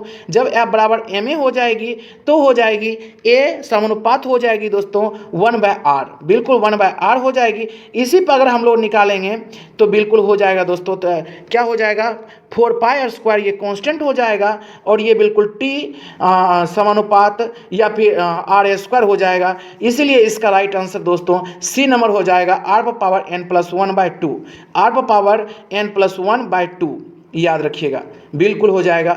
नेक्स्ट 649 नंबर देखिए, निम्नलिखित में से कौन से या से कथन गलत है दोस्तों? ये आपको गलत कथन को ढूंढना है। अच्छी तरह से अगर नहीं समझे होंगे दोस्तों, इसको बैक करके आप अच्छी तरह से कॉपी पर लिखिएगा तो समझ जाइएगा दोस्तों। बिल्कुल कुछ नहीं है, बस फार्मूला है, आप सिर्फ फार्मूला भी याद रखिएगा तो वो भी हो जाएगा। 649 नंबर का देखिए बिल्कुल, तो इसका राइट आंसर तो हो जाएगा दोस्तों 649 का बिल्कुल दोस्तों, केवल सी होगा। ये न्यूटन के गुरुत्वाकर्षण का नियम प्रयोगशाला में ही मान है। बिल्कुल दोस्तों, ये गुरुत्वाकर्षण नियम प्रयोगशाला में ही मान है, ये गलत है दोस्तों, सभी जगह मान होता है। चंद्रमा पर जी का मान पृथ्वी पर जी के मान का बराबर होता है। कैपिटल जी है तो बराबर ही होगा, छोटी जी का मान चेंज होता है। एक दूसरे से 1 मीटर की दूरी पर रखी हुई दो वस्तुओं जिनके द्रव्यमान 2 kg और 2 किलोग्राम है के बीच लागू होने वाला गुरुत्वाकर्षण बल 26.68 इंटू 10⁻⁻11 न्यूटन है दोस्तों। बिल्कुल इतना ही है। और उसके बाद है दोस्तों, बल दो वस्तुओं के बीच की दूरी के वर्ग के व्युत्क्रमानुपाती होती है। तो गलत था इसमें क्या, सी नंबर। ये सिर्फ बताया जा रहा प्रयोगशाला में ही माने, नहीं सभी जगह मान है। देखिए, न्यूटन के गुरुत्वाकर्षण के नियम के अनुसार किन्हीं दो पिंडों के बीच लगने वाला आकर्षण बल पिंडों के द्रव्यमान के गुणनफल के अनुक्रमानुपाती तथा उनके बीच की दूरी के वर्ग के व्युत्क्रमानुपाती होती है। न्यूटन के नियम के अनुसार उनके बीच लगने वाला आकर्षण बल F बराबर होती है m1 इंटू m2 और into capital G by R square होता है, जहां कैपिटल G एक नियतांक है जिसे सार्वत्रिक गुरुत्वाकर्षण नियतांक कहते हैं। अतः चंद्रमा पर कैपिटल G का मान पृथ्वी पर कैपिटल G के मान के बराबर होता है। यदि m1 बराबर 2 kg और m2 बराबर 2 kg तथा दोनों के बीच की दूरी याद रखिएगा दोस्तों 1 मीटर है, तो बिल्कुल दोस्तों 2 दूनी 4 हो जाएगी। सिंपल सी, इसमें और कुछ नहीं है दोस्तों। अब देखिए नेक्स्ट है 650 नंबर। देखिए, यदि दो कणों के बीच की दूरी बढ़ जाती है तो उनके बीच गुरुत्वाकर्षण बल पर क्या प्रभाव पड़ेगा। कणों के बीच दूरी बढ़ जाएगा तो क्या प्रभाव पड़ेगा। तो बहुत ही आसान क्वेश्चन है दोस्तों, ये बिल्कुल कम हो जाता है दोस्तों। यदि दो कणों के बीच की दूरी बढ़ जाती है तो उनके बीच गुरुत्वाकर्षण बल पर क्या प्रभाव पड़ता है, तो ये याद रखिएगा गुरुत्वाकर्षण बल दोस्तों कम हो जाता है। देखिए, यदि दो कणों के बीच की दूरी बढ़ जाती है तो उनके बीच गुरुत्वाकर्षण बल प्रभाव कम हो जाता है दोस्तों। न्यूटन के गुरुत्वाकर्षण नियम के अनुसार ब्रह्मांड में किन्हीं दो पिंडों के मध्य लगने वाला आकर्षण बल उनके द्रव्यमान के गुणनफल के समानुपाती तथा उनके मध्य के दूरी के व्युत्क्रमानुपाती होती है दोस्तों, हमेशा ही याद रखिएगा। नेक्स्ट 651 नंबर देखिए, दो वस्तुओं के बीच गुरुत्वाकर्षण बल F है। यदि दोनों वस्तुओं के बीच की दूरी को परिवर्तित किए बिना उनके द्रव्यमान को आधा कर दिया जाए, तो देखिए दोनों के आधा कर दिया जाए तो गुरुत्वाकर्षण बल क्या होगा। बिल्कुल दोनों का आधा कर देंगे दोस्तों। जब हम आधा कर देंगे, m1 को भी आधा कर देंगे, m2 को भी आधा कर देंगे।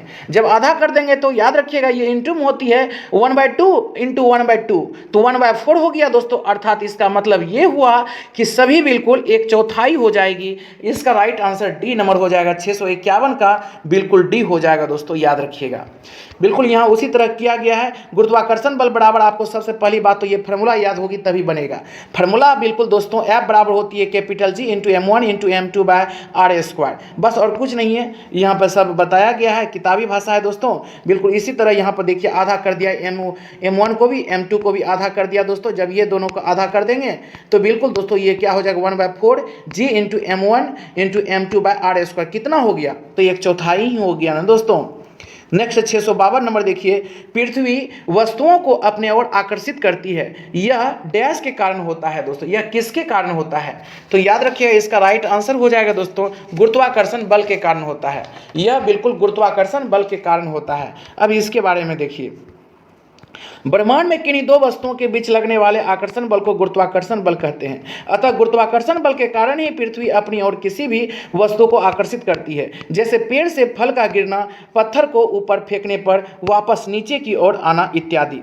नेक्स्ट 653 नंबर देखिए, निम्नलिखित में से क्या गुरुत्वाकर्षण के सार्वत्रिक नियम से संबंधित नहीं है, तो इसका राइट आंसर हो जाएगा दोस्तों चंद्रमा के चारों ओर पृथ्वी की गति। चंद्रमा के चारों ओर पृथ्वी की गति ये बिल्कुल नहीं है, बाकी सब है दोस्तों, वो देख लीजिए। वह बल जो हमें पृथ्वी से बांधता है उसे ही गुरुत्वाकर्षण बल कहते हैं। पृथ्वी के चारों ओर चंद्रमा की गति गुरुत्वाकर्षण बल के कारण, चंद्रमा और सूर्य के कारण ज्वार ये भी गुरुत्वाकर्षण बल के कारण ही होती है।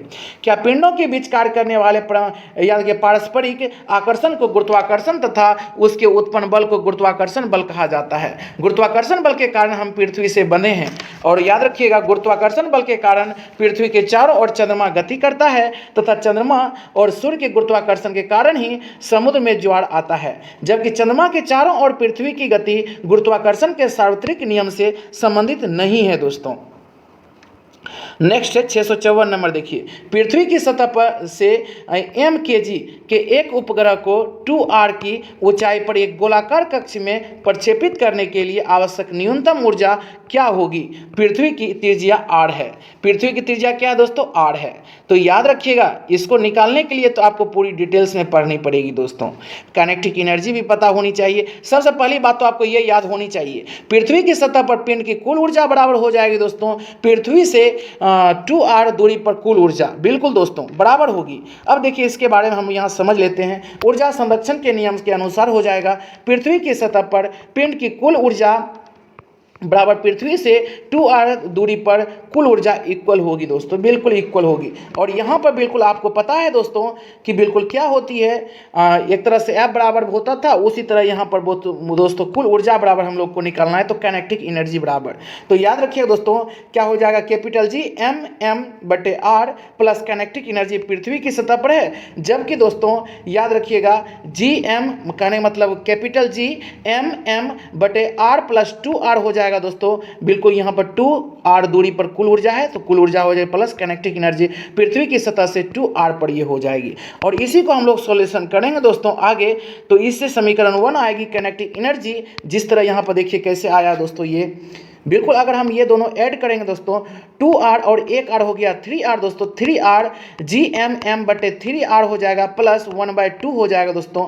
इसको हम लोग सॉल्यूशन करेंगे बिल्कुल, तो आ जाएगी दोस्तों 2 Gmm/3r प्लस 1/2 mv²। ये समीकरण 1 से याद रखिएगा। और हम लोग जानते हैं दोस्तों, चूंकि mv²/r प्लस 2r बराबर हो गया दोस्तों Gmm/r प्लस 2r का होल स्क्वायर हो जाएगी, तो v² बराबर हो जाएगी दोस्तों Gm/3r आ जाएगी। ये समीकरण 2 से। जब समीकरण 1 और समीकरण 2 से बिल्कुल इसको जोड़ेंगे दोस्तों, तो आ जाएगी दोस्तों 5 Gmm/6r, और ये बिल्कुल 5/6 mgr हो जाएगी, क्योंकि स्मॉल g बराबर होता है कैपिटल G m/r² दोस्तों, हमेशा याद रखिएगा। इसको कॉपी पर कीजिएगा, समझ जाइएगा दोस्तों, बिल्कुल आसान है। आप लोग घबराइएगा नहीं, कॉपी पर कीजिएगा, लिखिएगा, एक बार में ही समझ में आ जाएगा।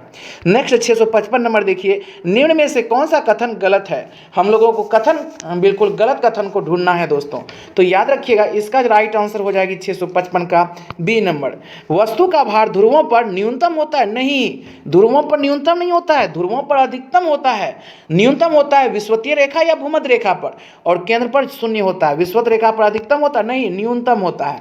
ये गलत है, बाकी सब सही है। देखिए, वस्तु का भार ध्रुवों पर अधिकतम और विषुवत रेखा पर न्यूनतम होता है, बिल्कुल सही है। और पृथ्वी के केंद्र पर वस्तु का भार शून्य होता है, बिल्कुल। वस्तु को अधिक ऊंचाई पर ले जाने पर उसका भार कम हो जाता है दोस्तों, याद रखिएगा। और न्यूटन के गुरुत्वाकर्षण नियम से F बराबर होती है capital G into m1 into m2/r², याद रखिएगा। और यहाँ पर F बराबर हम mg भी रख सकते हैं दोस्तों, याद रखिएगा। यहाँ छोटी जी गुरुत्वाकर्षण बल है और m तो मास है दोस्तों, बिल्कुल याद रखिएगा। क्या है, तब हो जाएगा G, और G हो जाएगा m1 m2/r²। तो जहाँ कैपिटल G सार्वत्रिक गुरुत्वाकर्षण नियतांक है और स्मॉल g गुरुत्वीय त्वरण है दोस्तों, r पृथ्वी की त्रिज्या है, m1 m2 ये पिंड का भार है।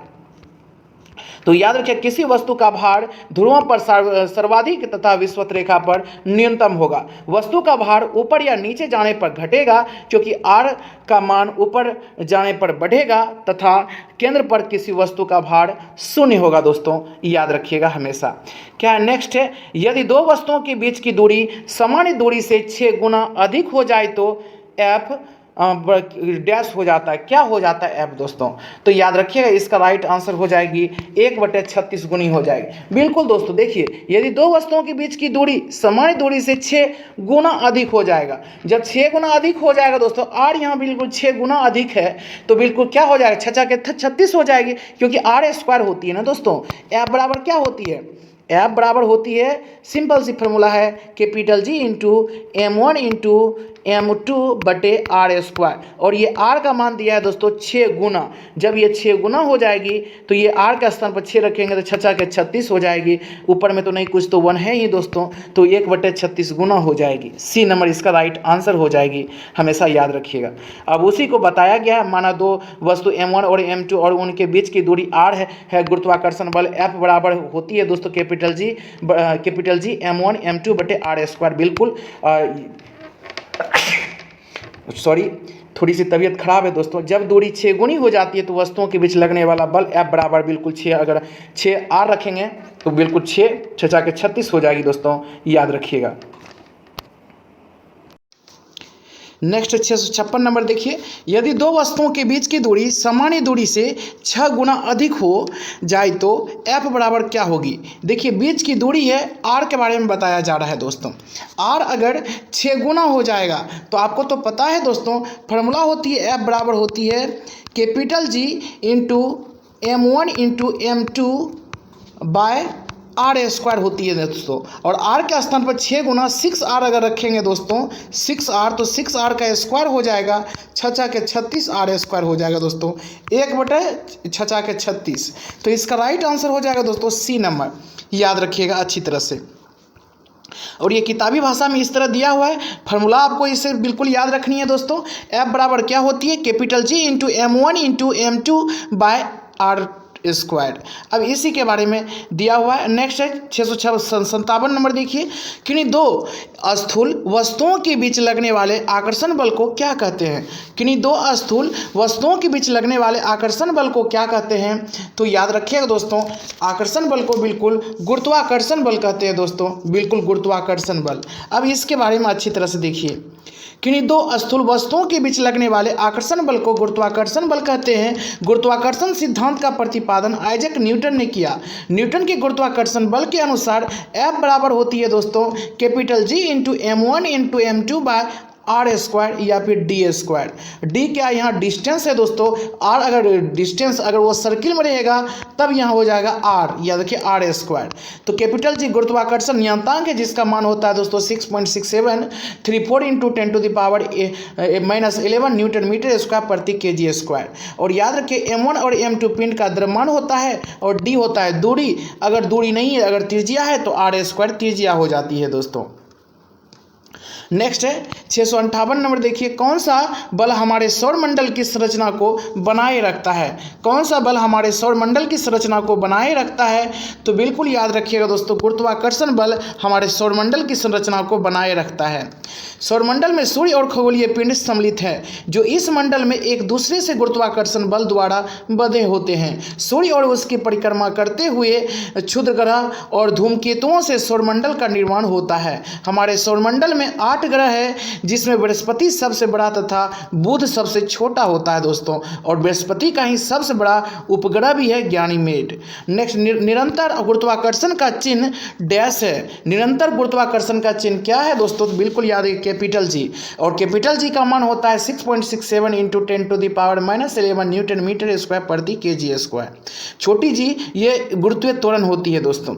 नेक्स्ट है देखिए इसके बारे में, न्यूटन का गुरुत्वाकर्षण नियम किन्हीं दो पिंडों के बीच कार्य करने वाला आकर्षण बल पिंडों के द्रव्यमान के गुणनफल के अनुक्रमानुपाती तथा उनके बीच के दूरी के वर्ग के व्युत्क्रमानुपाती होती है। माना दो पिंड जिनके द्रव्यमान M1 एवं M2 है एक दूसरे से r दूरी पर स्थित है, तो न्यूटन के नियम के अनुसार उनके बीच लगने वाला आकर्षण बल F बराबर हो जाएगी दोस्तों capital G into M1 into M2 बटे R²। ये हमेशा याद रखिएगा। जहाँ कैपिटल G सार्वत्रिक गुरुत्वाकर्षणांक नियतांक है, इसका मान 6.67 इंटू 10⁻⁻11 न्यूटन मीटर स्क्वायर प्रति kg² होती है दोस्तों, याद रखिएगा। नेक्स्ट 660 नंबर देखिए, गुरुत्वाकर्षण की वजह से उत्पन्न होने वाले त्वरण मूल्य डैश पर निर्भर नहीं होता है। किस पर निर्भर नहीं होता है, तो वो हमेशा याद रखिएगा, बिल्कुल नीचे गिरने वाली वस्तु का द्रव्यमान पर निर्भर नहीं होता है। देखिए इसके बारे में, गुरुत्वाकर्षण की वजह से उत्पन्न होने वाले त्वरण का मूल्य गुरुत्वाकर्षण का स्थिरांक कैपिटल G पृथ्वी की त्रिज्या r तथा पृथ्वी के द्रव्यमान m पर निर्भर करता है, जबकि गुरुत्वाकर्षण की वजह से उत्पन्न होने वाले त्वरण का मूल्य नीचे गिरने वाले वस्तु के द्रव्यमान पर निर्भर नहीं करती है। और इसी कारण जब दो समान द्रव्यमान की वस्तुएं समान ऊंचाई से पृथ्वी पर गिराई जाती है तो वे एक साथ पृथ्वी पर गिरती है दोस्तों। नेक्स्ट 661 नंबर, दो निकायों के बीच आकर्षण बल 1/9 F है, तो उन दो निकायों के बीच दूरी क्या होगी? तो याद रखिएगा इसका राइट आंसर हो जाएगा दोस्तों 3 गुनी हो जाएगी। कैसे 3 गुनी होगी? बिल्कुल आपको पता है दोस्तों, यहाँ पर दिया है आकर्षण बल 1/9 गुनी है। आकर्षण बल 1/9 गुनी, ऊपर ऊपर तो बिल्कुल कट ही जाएगा दोस्तों, 2 बार हम लोग तुलना करेंगे। तो कहने का मतलब ये F दे दिया दोस्तों 1/9, 1/9 है, अब बटे नहीं कुछ तो वहाँ ऊपर में 1, क्योंकि ऊपर ऊपर ये ऊपर में कट ही जाएगा। इधर हो जाएगा दोस्तों capital G into M1 into M2 हो जाएगा, और इधर ये F हो जाएगा बिल्कुल यहाँ पर दो निकाय के बीच आकर्षण बल बिल्कुल वही हो जाएगा। इधर भी दोस्तों बिल्कुल इसको हम अगर तुलना करेंगे तो बिल्कुल ये ऊपर ऊपर कट जाएगा। नीचे है यहाँ पर R², और R² का वैल्यू दे दिया है दोस्तों कितना, याद रखिए 9। R² का स्थान पर 9 है, याद रखिए, सॉरी 9 तो यहाँ दिया है, R² ये है, रूट में इधर स्क्वायर में है तो इधर आएगा दोस्तों तो रूट में हो जाएगी, अर्थात ये 3 हो जाएगी। याद रखिएगा दोस्तों बिल्कुल इसका राइट आंसर 3 गुनी हो जाएगी। देखिए दोस्तों हम फिर से समझाने की कोशिश करते हैं। देखिए यहाँ पर बिल्कुल हम लोगों को पता है कि कैपिटल इस F बराबर या फोर्स बराबर होती है दोस्तों G, याद रखिए G M1 into M2 by R² होती है दोस्तों, बिल्कुल याद रखिएगा। और उसी का इधर भी हम लोग जब तुलना करेंगे दोस्तों तो इधर भी वही हो जाएगा G M1 और M2 बटे हो जाएगा दोस्तों R², और ये R² इसका वैल्यू दे दिया है दोस्तों टोटल कितना 1/6, ये है दोस्तों 6, सॉरी 1/9 दिया है, ये 1/9 है। हम तो ये तो कट ही जाएगा दोस्तों, बिल्कुल ये कट ही जाएगा, और इसका जो वैल्यू दिया है दोस्तों इसका जो वैल्यू R² होती है तो इधर आएगा तो रूट में आ जाएगा, कहने का मतलब हो जाएगा दोस्तों 3 गुनी। अब इसको देख लीजिए अच्छी तरह से, यहाँ समझ जाइएगा। यदि दोनों निकायों के द्रव्यमान क्रमशः M1 और M2 है और दोनों निकायों के बीच बल F और F/9 है, तो इनके बीच की दूरी R1 तथा R2 है तथा सार्वत्रिक गुरुत्वाकर्षण स्थिरांक कैपिटल G है, तो क्या होगी? देखिए समीकरण के थ्रू यहाँ पर क्या है दोस्तों, बिल्कुल हम भी उसी तरह बिल्कुल इक्वल करके कर रहे थे। F बराबर है G M1 M2 by R² 1, यहाँ पर एडजस्ट कर दिया दोस्तों। बिल्कुल उसी तरह F/9 बराबर हो जाएगा G M1 M2 by R² हो जाएगा दोस्तों। यहाँ R² इसका वैल्यू रख लिया है, और समीकरण 1 को याद रखिए, समीकरण 1 डिवाइड समीकरण 2 को करेंगे तो बिल्कुल आ जाएगी दोस्तों, क्या आएगी वो देखिए। अगर हम डिवाइड कर रहे हैं तो ये कट जाएगा, हम लोग भी ये इक्वल में कटा रहे थे, बिल्कुल ये बिल्कुल दोस्तों कट जाएगा। जब ये बिल्कुल कट जाएगा तब क्या हो जाएगी दोस्तों, ये देखिए ये दोनों तो अलग अलग है, तब यहाँ पे देखिए क्या होगी, तो याद रखिए 9F/F हो जाएगी, 9F बिल्कुल पलट जाएगा बटे F हो जाएगा बराबर R² 2 बटे R² 1 हो जाएगा दोस्तों। अब देखिए यहाँ पर बिल्कुल इसको जब हम लोग सोल्यूशन करेंगे तो ये बिल्कुल हो जाएगी दोस्तों स्क्वायर, इधर आएगा तो रूट में आ जाएगा दोस्तों। जैसे ही ये रूट में आ जाएगी तो बिल्कुल R² बटे R2 बाय R1 बराबर हो जाएगी दोस्तों 3, अर्थात R2 बराबर हो जाएगी 3R1, तो 3 गुनी हो गई ना। बिल्कुल दोस्तों इसी नियम के अनुसार हम लोग वहाँ पर किए थे, बिल्कुल इसमें भी आप लोग समझ गए होंगे। निम्नलिखित में से कौन सा गुरुत्वाकर्षण का उदाहरण नहीं है? गुरुत्वाकर्षण का उदाहरण नहीं है तो बिल्कुल याद रखिएगा यह ब्लैक होल के घूर्णन के सहायक हैं, ये नहीं है, बाकी सब है। याद रखिए ग्रहों के वायुमंडल को उनसे अलग होने से रोकना, बिल्कुल ये है। और तारों को आपस में जोड़े रखता है दोस्तों गुरुत्वाकर्षण, बिल्कुल। चांद का उसकी कक्षा में स्थिर होना, ये गुरुत्वाकर्षण के ही कारण होता है दोस्तों, याद रखिएगा। अभी इसके बारे में देखिए, किन्हीं दो पिंडों के बीच कार्य करने वाले पारस्परिक आकर्षण को गुरुत्वाकर्षण तथा उसके उत्पन्न बल को गुरुत्वाकर्षण बल कहते हैं। जैसे चंद्रमा का पृथ्वी के चारों ओर परिक्रमा करना, पृथ्वी का सूर्य के चारों ओर परिक्रमा करना एवं ग्रहों के वायुमंडल को उनसे अलग होने से रोकना और तारों को आपस में जोड़ना, चांद का उसकी कक्षा में स्थिर होना इत्यादि ब्लैक होल के घूर्णन के लिए गुरुत्वाकर्षण जिम्मेदार नहीं है दोस्तों। नेक्स्ट 663 नंबर देखिए, किसी गेंद को यदि ऊपर की ओर 25 मीटर प्रति सेकेंड की प्रारंभिक वेग, यहाँ दे दिया दोस्तों प्रारंभिक वेग u दे दिया है, प्रारंभिक वेग से फेंका जाए तो याद रखिए इसे अपने उच्चतम बिंदु तक पहुंचने में कितना समय लगेगा। उच्चतम बिंदु अंतिम फाइनल वेलोसिटी नहीं दिया है दोस्तों, ये बराबर हो जाएगी 0। जब ये बराबर 0 हो जाएगी दोस्तों बिल्कुल, तब याद रखिएगा गुरुत्व त्वरण का मान यहाँ दे दिया रखने के लिए 10 मीटर प्रति सेकेंड स्क्वायर। तो पूछा जा रहा है कि उच्चतम बिंदु तक पहुंचने में कितना समय लगेगा। बहुत ही अच्छा है दोस्तों, इसका फॉर्मूला तो बिल्कुल आसान है। v बराबर होता है u माइनस इसीलिए होगा क्योंकि ये ऊपर जा रहा है दोस्तों, u माइनस जी टी होती है। अगर नीचे यही आएगा दोस्तों, अगर नीचे वस्तु आएगी तो वो प्लस हो जाएगी। और u का वैल्यू दे दिया है, कितनी दिया है, तो u का वैल्यू दिया है दोस्तों बिल्कुल 25, ये 25 दिया हुआ है। v का वैल्यू 0 दिया हुआ है दोस्तों, माइनस जी टी हो जाएगा। बिल्कुल दोस्तों, जब ये जी टी हो जाएगा तो इसको हम लोग अगर सोल्यूशन करेंगे तो बिल्कुल आ जाएगी दोस्तों। जी का मान भी दे दिया रखने के लिए 10, जब ये 10 दे दिया रखने के लिए इसी को सोल्यूशन करेंगे 2.5 सेकेंड आ जाएगी दोस्तों। बिल्कुल 2.5 सेकेंड, इधर प्लस में इधर आ जाएगा माइनस में, माइनस कट जाएगी और 10 इधर गुना में इधर भागा में आ जाएगा दोस्तों, 2.5 आ जाएगा। तो इसका राइट आंसर बी नंबर हो जाएगा दोस्तों, याद रखिएगा। v बराबर हम लोग ये बिल्कुल u माइनस जी टी होता है क्योंकि नीचे आ रही है वस्तु, सॉरी ऊपर जा रही है, और ये v 0 है दोस्तों, फाइनल वेलोसिटी 0 है। प्रारंभिक दे दिया 25 और g का मान भी दे दिया दोस्तों 10, यहाँ पर पुट किए बिल्कुल आ गया 2.5 सेकेंड।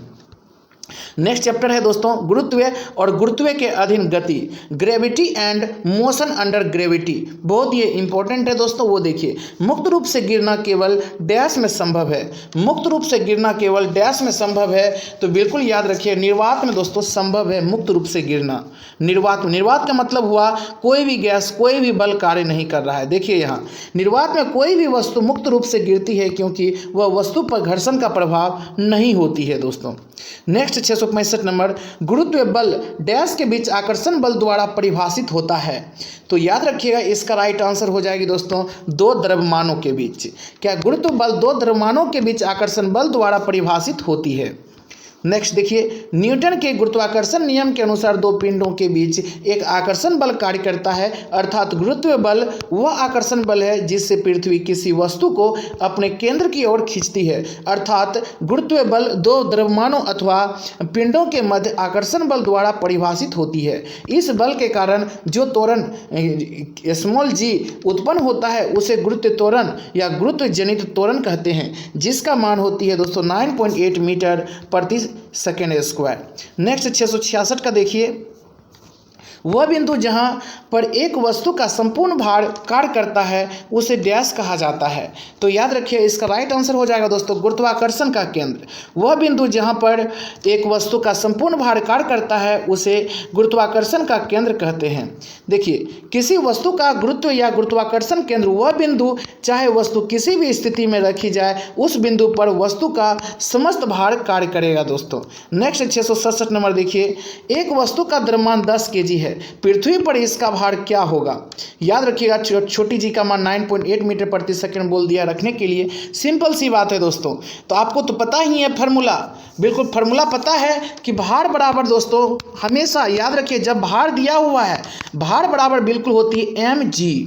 भार बराबर हमेशा याद रखिएगा दोस्तों, भार बराबर होती है mg और यहाँ मास है ये और g है गुरुत्व त्वरण। याद रखिएगा भार दे दिया है, कितनी भार है बिल्कुल 10 kg। देखिए यहाँ पर भार नहीं दिया है दोस्तों, m का मास दे दिया है कितनी 10 और गुरुत्व त्वरण 9.8 बोल रहा है रखने के लिए। तो बिल्कुल भार बराबर वेट बराबर हो जाएगी दोस्तों, इसको मल्टीप्लाई करेंगे नीचे 10 आएगा, ये कट जाएगा 98 न्यूटन आ जाएगा दोस्तों। तो इसका राइट आंसर हो जाएगा डी नंबर 98 न्यूटन। भार न्यूटन में व्यक्त किया जाता है। किसी पिंड का द्रव्यमान उसमें निहित पदार्थ की मात्रा होती है, किसी भी पिंड का द्रव्यमान नियत रहता है। पिंड का भार गुरुत्व त्वरण स्मॉल जी का मान बदलने के साथ साथ बदलता है। और याद रखिएगा W बराबर mg अर्थात द्रव्यमान गुना गुरुत्व त्वरण होती है दोस्तों। और यहाँ द्रव्यमान दे दिया है कितनी 10 kg और गुरुत्व त्वरण 9.8। अगर इसको हम लोग सॉल्यूशन करेंगे तो 98 न्यूटन हो जाएगा दोस्तों, याद रखिएगा। नेक्स्ट है 668 नंबर देखिए, स्मॉल जी की इकाई त्वरण की इकाई के समान अर्थात कितना होता है। तो आपको याद रखिएगा इसका राइट आंसर तो आप लोग जानते ही हैं, मीटर प्रति सेकेंड स्क्वायर होती है स्मॉल जी का मान, मीटर प्रति सेकेंड स्क्वायर। नेक्स्ट है गुरुत्व त्वरण जी की इकाई त्वरण की इकाई के समान होती है, अर्थात मीटर प्रति सेकेंड स्क्वायर होती है। इसका मान 9.8 मीटर प्रति सेकेंड स्क्वायर। नेक्स्ट है, निम्न में से कौन सा कथन असत्य है, अर्थात गलत को ढूंढनी है दोस्तों। तो याद रखिएगा, स्मॉल जी का मान गिरती हुई वस्तु के द्रव्यमान पर निर्भर करती है, ये बिल्कुल गलत है। देखिए, स्मॉल जी का मान ऊंचाई के साथ परिवर्तित होती है, बिल्कुल। और याद, स्मॉल जी का मान पृथ्वी के द्रव्यमान पर निर्भर करता है, तो याद रखिएगा निर्भर करता है दोस्तों। और पृथ्वी की गहराई में जाने पर जी का मान में परिवर्तन होता है, बिल्कुल होती है दोस्तों, याद रखिएगा। नेक्स्ट है, देखिए इसके बारे में, गुरुत्व बल द्वारा किसी वस्तु में उत्पन्न त्वरण को गुरुत्वीय त्वरण कहते हैं। इसे स्मॉल जी से प्रदर्शित करते हैं। पृथ्वी पर गुरुत्वीय त्वरण स्मॉल जी का मान 9.8 मीटर प्रति सेकेंड स्क्वायर होती है। माना पृथ्वी का द्रव्यमान m है तथा पृथ्वी की त्रिज्या r है और पृथ्वी की सतह पर रखी वस्तु का द्रव्यमान m है, स्मॉल m, तो पृथ्वी द्वारा वस्तु पर आरोपित बल या गुरुत्वाकर्षण बल बराबर होता है, याद रखिएगा, Gm/r²। अभी जस्ट हम लोग पढ़े थे दोस्तों, बिल्कुल क्या पढ़े थे, capital G into m1 into m2/r², वही है दोस्तों, जहाँ कैपिटल G बराबर होती है 6.67 इंटू 10⁻⁻11 न्यूटन मीटर स्क्वायर प्रति kg स्क्वायर, याद रखिएगा। और m का भी मान दे दिया, अगर नहीं देगा तो हमको इतना लेके चलना होगा दोस्तों, कितनी, 6 इंटू 10⁻24 kg, 6 इंटू 10⁻24 kg। अगर द्रव्यमान नहीं दिया तो इतना लेके चलना पड़ेगा। और r दे दिया है दोस्तों कितना, 6.4, r भी इतना ही होता है, 6.4 इंटू 10⁻6 मीटर। अगर r नहीं दिया है तो हम लोगों को इतना लेके चलना होगा, ये हमेशा याद रखिएगा। कैपिटल जी का मान 6.67 इंटू 10⁻11 न्यूटन मीटर स्क्वायर प्रति kg स्क्वायर लेके चलना है। और m अगर नहीं दिया है तो लेके चलना है 6 इंटू 10⁻24 kg, ये हमेशा याद रखिए, इसका हम लोग आगे यूज करेंगे दोस्तों। और r अगर नहीं दिया है तो हमको लेके चलना पड़ेगा 6.4 इंटू 10⁻6 मीटर, ये कभी कभी हम लोग इसको यूज करेंगे, अक्सर तो दोस्तों इसका मान दे ही देता है, याद रखिएगा। नेक्स्ट क्या है वो देखिए, जी के मान में परिवर्तन पृथ्वी के केंद्र से ऊपर या नीचे जाने पर जी का मान घटता है, याद रखिएगा। और जी का मान अधिकतम महत्तम पृथ्वी के ध्रुव पर होता है तथा न्यूनतम विषुवतीय रेखा पर होता है, केंद्र पर शून्य होता है। पृथ्वी की घूर्णन गति बढ़ने पर जी का मान कम हो जाता है एवं घटने पर जी का मान बढ़ जाता है। और याद रखिए, जी का मान पृथ्वी के द्रव्यमान तथा त्रिज्या पर निर्भर करता है, अर्थात ऊंचाई या गहराई के साथ परिवर्तित होगी जी का मान, स्मॉल जी का मान दोस्तों। नेक्स्ट है धरती। देखिए दोस्तों, धरती की सतह पर मापने पर एक वस्तु का भार 60 न्यूटन है, तो चंद्रमा की सतह पर मापने पर इसका भार क्या होगा, भार तो दोस्तों चेंज होता है। आपको पता है कि पृथ्वी का जितना भार होगा उसका 1/6 गुना हो जाएगा, बिल्कुल 1/6 गुना कर दीजिए, 60 को 1/6 गुना कर देंगे तो बिल्कुल हो जाएगा दोस्तों कितनी, 10, याद रखिएगा 10 हो जाएगा। इसका भार न्यूटन 10 न्यूटन होगा दोस्तों, याद रखिएगा। ए नंबर इसका राइट आंसर है। देखिए इसके बारे में, चंद्रमा पर गुरुत्वीय त्वरण का मान पृथ्वी के गुरुत्वीय त्वरण के मान का 1/6 भाग होता है। और चंद्रमा पर गुरुत्वीय त्वरण दे दिया है G/6। चंद्रमा पर वस्तु का भार भी दे दिया है दोस्तों 60 इंटू 1/6 इक्वल टू, इसको करेंगे तो 10 न्यूटन आ जाएगा। नेक्स्ट, इनमें से कौन सी एक रासायनिक प्रतिक्रिया नहीं है, इनमें से कौन सी एक रासायनिक प्रतिक्रिया नहीं है, तो गुरुत्वाकर्षण एक रासायनिक प्रतिक्रिया नहीं है, बाकी सब है, अपघटन है, ऑक्सीकरण है, हाइड्रोलाइसिस है, लेकिन गुरुत्वाकर्षण नहीं है। देखिए इसके बारे में, गुरुत्वाकर्षण रासायनिक प्रतिक्रिया नहीं है। गुरुत्वाकर्षण एक भौतिक प्रतिक्रिया है। भौतिक परिवर्तन से पदार्थ के रंग, रूप, आकार, परिमाप में भी, याद रखिए, में ही परिवर्तन होता है। इसमें कोई नया पदार्थ नहीं बनता, जैसे शक्कर का पानी में घुलना, कांच का टूटना। और पदार्थ में होने वाले वह परिवर्तन जिसमें नया पदार्थ प्राप्त होता है जो मूल पदार्थ से रासायनिक व भौतिक गुणों से पूर्णतः भिन्न होता है, रासायनिक परिवर्तन कहलाता है। जैसे लोहे पर जंग लगना, दूध से दही जमना इत्यादि दोस्तों। नेक्स्ट 672, अंतरिक्ष यान के अंदर अंतरिक्ष यात्री डैश वजन महसूस करते हैं, कौन से वजन महसूस करते हैं, तो हमेशा याद रखिएगा दोस्तों, बिल्कुल क्या हो जाएगी, जी फोर्स पर निर्भर करता है, जी फोर्स पर निर्भर करता है, याद रखिए, जी फोर्स पर निर्भर करता है। इसके बारे में देखिए, अंतरिक्ष यान के अंदर अंतरिक्ष यात्री भारहीनता स्थिति में होते हैं और जिससे वे अपना वजन शून्य महसूस करते हैं दोस्तों।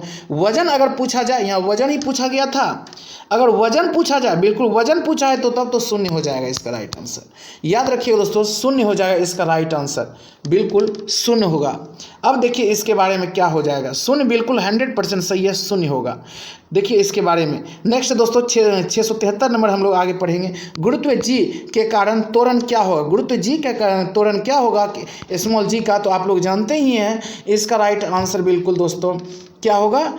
तो याद रखिए Gm/r² होगी, Gm/r² होगी। देखिए इसके बारे में, गुरुत्वाकर्षण के नियम अनुसार पृथ्वी द्वारा वस्तु पर लगाया गया आकर्षण बल F बराबर होती है G × m1 × m2 बाय याद रखिए r² होती है। यहाँ पर ई मान लिया, कोई दिक्कत नहीं है। न्यूटन के गति के दूसरे नियम के अनुसार बल F के कारण वस्तु में गुरुत्वीय त्वरण उत्पन्न होता है, अर्थात F बराबर होती है दोस्तों mg।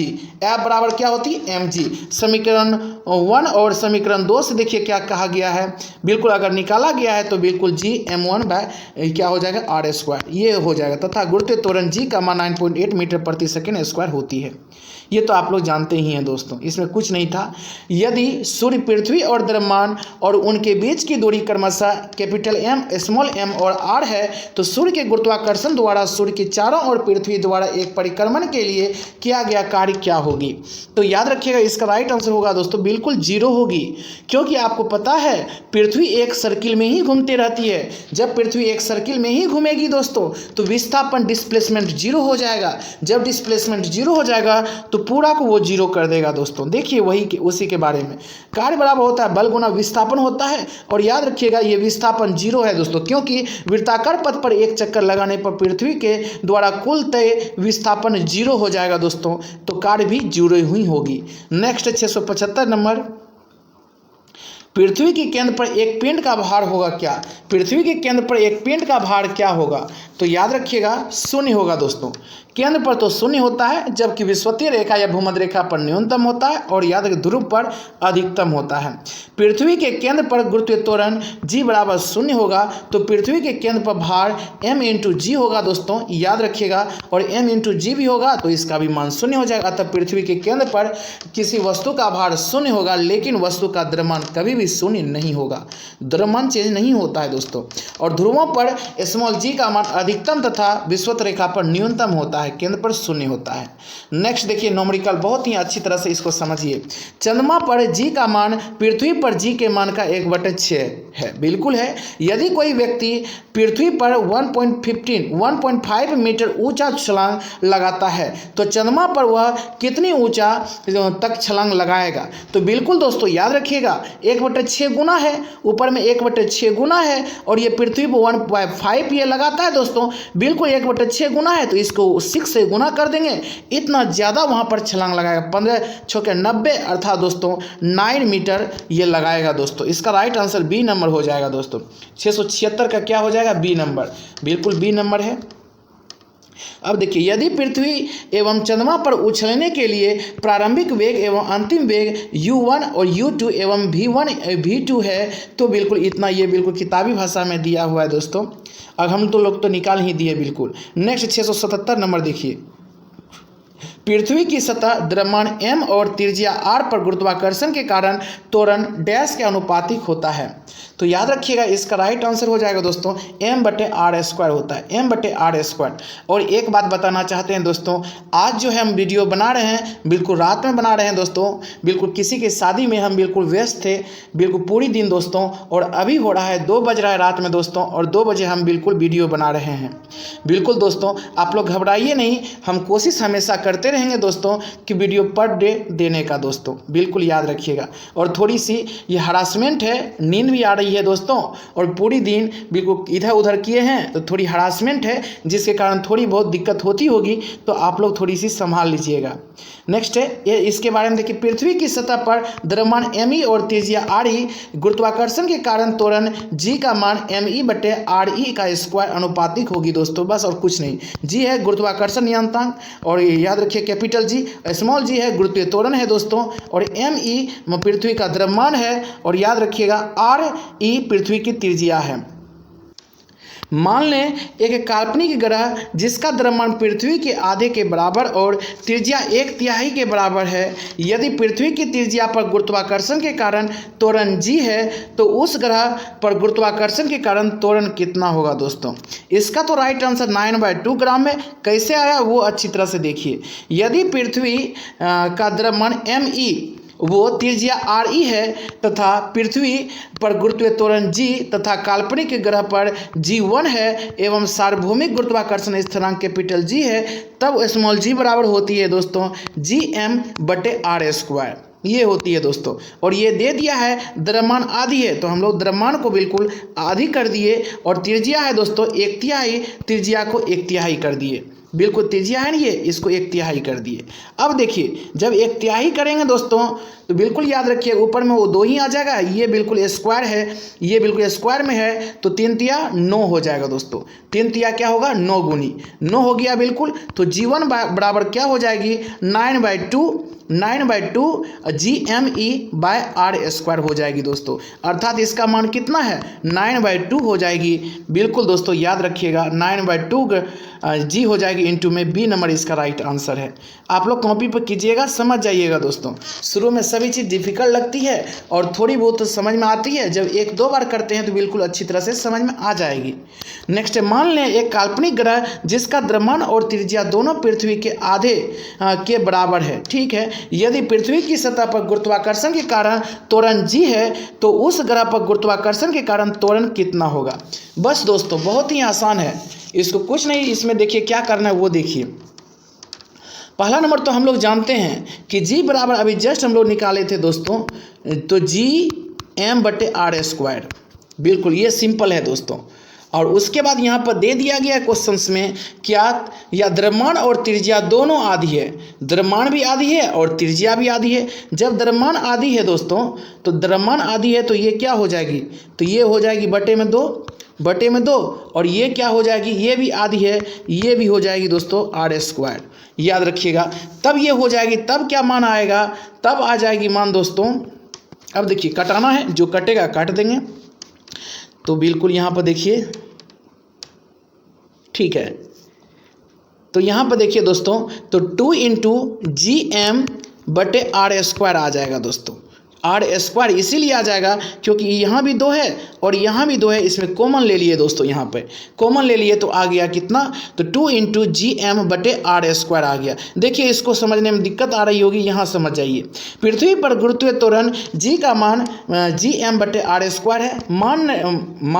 माना नए ग्रह की गुरुत्वीय त्वरण g है तो gm'/r' हो गया। अब r' हो गया, बताया जा रहा है कि द्रव्यमान आधी है तो बिल्कुल द्रव्यमान यहाँ पर आधी कर दी गई है और त्रिज्या भी बोला जा रहा है आधी है, दोनों आधी है तो इसको भी आधी कर दी गई है दोस्तों। जब इसको दोनों को हम लोग आधी कर देंगे तो आधी करने के बाद देखिए जब हम लोग कॉमन लेंगे, इसको बिल्कुल कॉमन लेंगे तो 2 हो जाएगा, 2 × gm/r² हो जाएगी दोस्तों। अगर हम लोग इसको क्रॉस मल्टीप्लिकेशन करेंगे तो याद रखिएगा स्मॉल g' बराबर 2g हो जाएगी। तो इसका राइट आंसर हो जाएगी 2g, अर्थात दोस्तों डी नंबर राइट है इसका आंसर। नेक्स्ट 680 नंबर देखिए। मान ले एक ग्रह है जिसका द्रव्यमान और त्रिज्या दोनों पृथ्वी के द्रव्यमान और त्रिज्या से 2 गुना है। पृथ्वी के बिल्कुल सभी चीज 2 गुना है, त्रिज्या भी और द्रव्यमान भी। उस ग्रह की सतह पर गुरुत्वाकर्षण के कारण त्वरण पृथ्वी पर से n गुना है, तो n का मान क्या होगी, तो n की मान क्या होगी दोस्तों। बहुत ही उसी तरह करना है और कुछ नहीं करना है दोस्तों। इसको यहीं पर समझते हैं हम लोग। इस पर लिखने में थोड़ी सी प्रॉब्लम होती है दोस्तों, पेन अच्छी तरह से इस पर नहीं चलती है। पृथ्वी पर गुरुत्वीय त्वरण g बराबर हो जाएगी gm/r² और दूसरे ग्रह पर द्रव्यमान दिया है, द्रव्यमान m बराबर पृथ्वी के द्रव्यमान के बिल्कुल 2 गुना है। बिल्कुल द्रव्यमान यहाँ 2 गुना कर दिए, तब क्या होगी दोस्तों और त्रिज्या भी है दोस्तों 2 गुनी तो 2r हो गई। अतः दूसरे ग्रह का गुरुत्वीय त्वरण gm/r² हो गया दोस्तों। जब ये हो गया तब हम यहाँ पुट करेंगे तो gm के स्थान पर 2m और उसके बाद r के स्थान पर 2r अगर हम लोग पुट किए तो याद रखिएगा ये बिल्कुल आ गया क्या, तो gm 2gm आ जाएगा दोस्तों, 2gm बटे आ जाएगा क्या, 2 दूनी 4r², 2 दूनी 4r² आ जाएगी। जब ये कट जाएगा दोस्तों तो यही बचेगा g बराबर gm बटे 2r², ये बच गया दोस्तों। अब जब ये बच गया तो g बराबर होता है ng, g बराबर अभी जस्ट हम लोग निकाल चुके हैं ng। जब ng निकालेंगे हम लोग बिल्कुल तो क्या हो जाएगी 1/2 gm बटे r² हो जाएगी। बस इसका मान हो जाएगा दोस्तों 1/2, n का मान क्या हो जाएगी 1/2, हाफ गुनी। नेक्स्ट है 681 नंबर, पृथ्वी की सतह पर गुरुत्वाकर्षण के कारण त्वरण का मान क्या होगा। तो याद रखिएगा इसका राइट आंसर होगा दोस्तों, बिल्कुल यहाँ पर समझिए अच्छी तरह से। त्वरण का मान तो बिल्कुल आप लोग जानते हैं, जो होता है वही हो जाएगा इसका राइट आंसर, 9.8 मीटर प्रति सेकेंड स्क्वायर, 9.8 मीटर प्रति सेकेंड स्क्वायर इसका मान होता है और यही होगा। अब देखिए इसके बारे में यहाँ पर डिटेल्स निकाला गया कैसे हुआ। पृथ्वी की सतह पर गुरुत्वीय त्वरण हम लोग जानते हैं कि स्मॉल g बराबर होता है gm बटे r², अभी जस्ट हम लोग निकाले थे।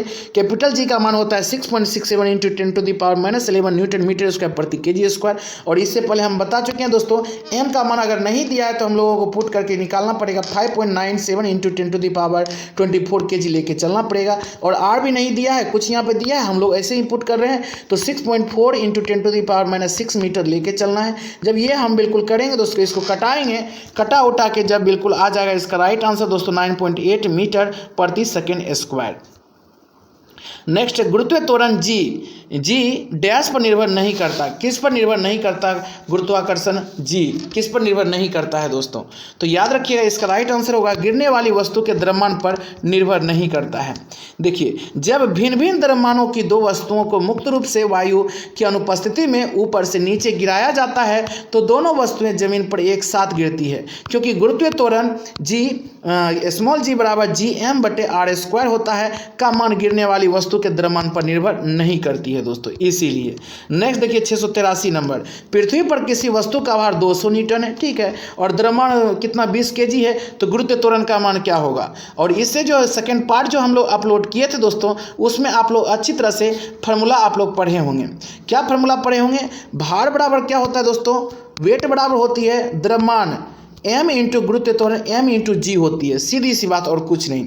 और यहाँ बताया जा रहा है भार दे दिया 200 न्यूटन, ठीक है 200 न्यूटन, और m दे दिया 20 kg, 20 kg m दे दिया है दोस्तों। और g का वैल्यू तो आप लोग जानते ही हैं कितना होती है।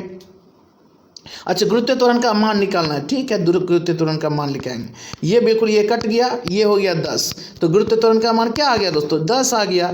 तो इसका राइट आंसर हो जाएगा 10 मीटर प्रति सेकेंड स्क्वायर, 10 मीटर प्रति सेकेंड स्क्वायर बिल्कुल इसका राइट आंसर हो जाएगी दोस्तों। बी नंबर इसका राइट आंसर है, बी नंबर 683 का बी नंबर आंसर हो जाएगा।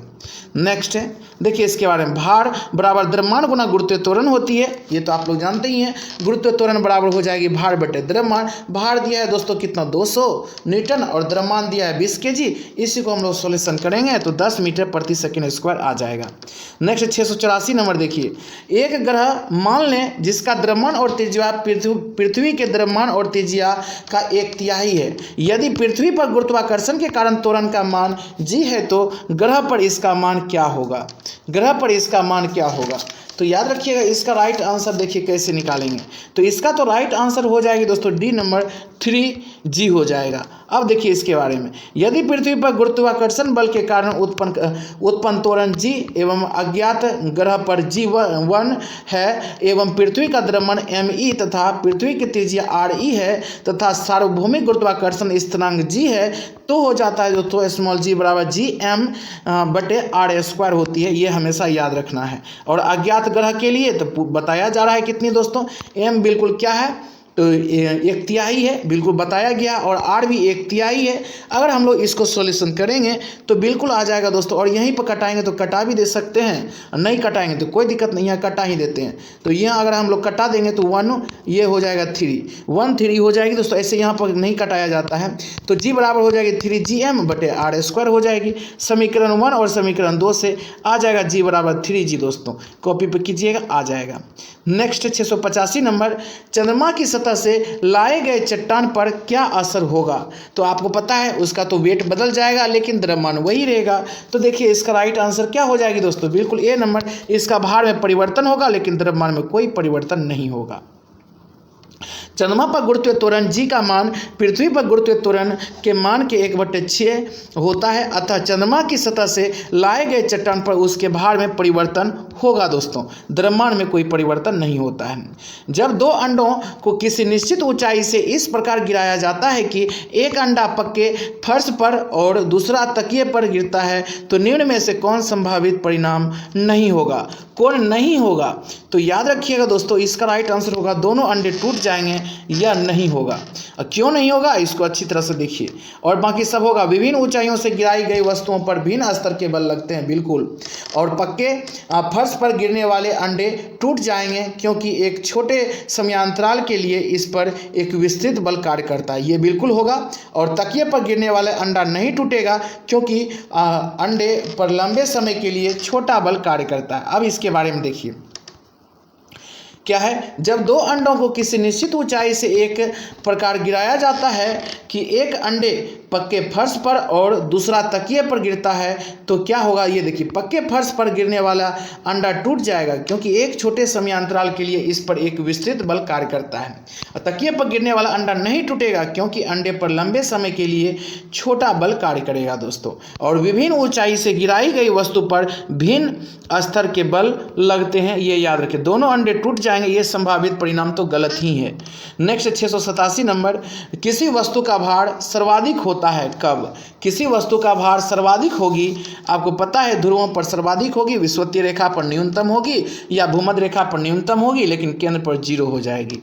देखिए इसके बारे में, किसी वस्तु का भार सर्वाधिक पोल पर ध्रुव पर होता है क्योंकि ध्रुवों पर गुरुत्वाकर्षण याद रखिए गुरुत्वीय त्वरण का मान सर्वाधिक होता है, जबकि विषुवत रेखा पर न्यूनतम होता है दोस्तों। 688 नंबर देखिए, पृथ्वी के चारों ओर चंद्रमा की गति डैश के कारण होती है। किसके कारण होती है चंद्रमा की गति? तो याद रखिए गुरुत्वीय बल के कारण होती है दोस्तों, गुरुत्वीय बल के कारण।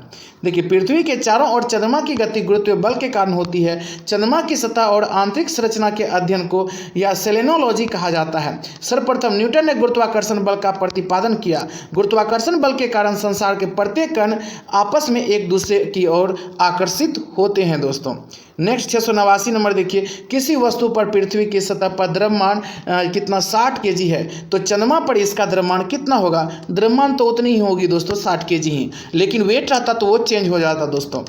क्या है? किसी वस्तु के स्थान परिवर्तन से द्रव्यमान पर कोई प्रभाव नहीं पड़ता, अर्थात किसी वस्तु का द्रव्यमान पृथ्वी पर 60 kg है तो चंद्रमा पर भी वही होगा, 60 kg ही होगा दोस्तों। नेक्स्ट 690 नंबर देखिए, पृथ्वी की भूमध्य रेखा पर किसी पिंड के भार की तुलना में ध्रुवों पर पिंड का भार क्या होगा?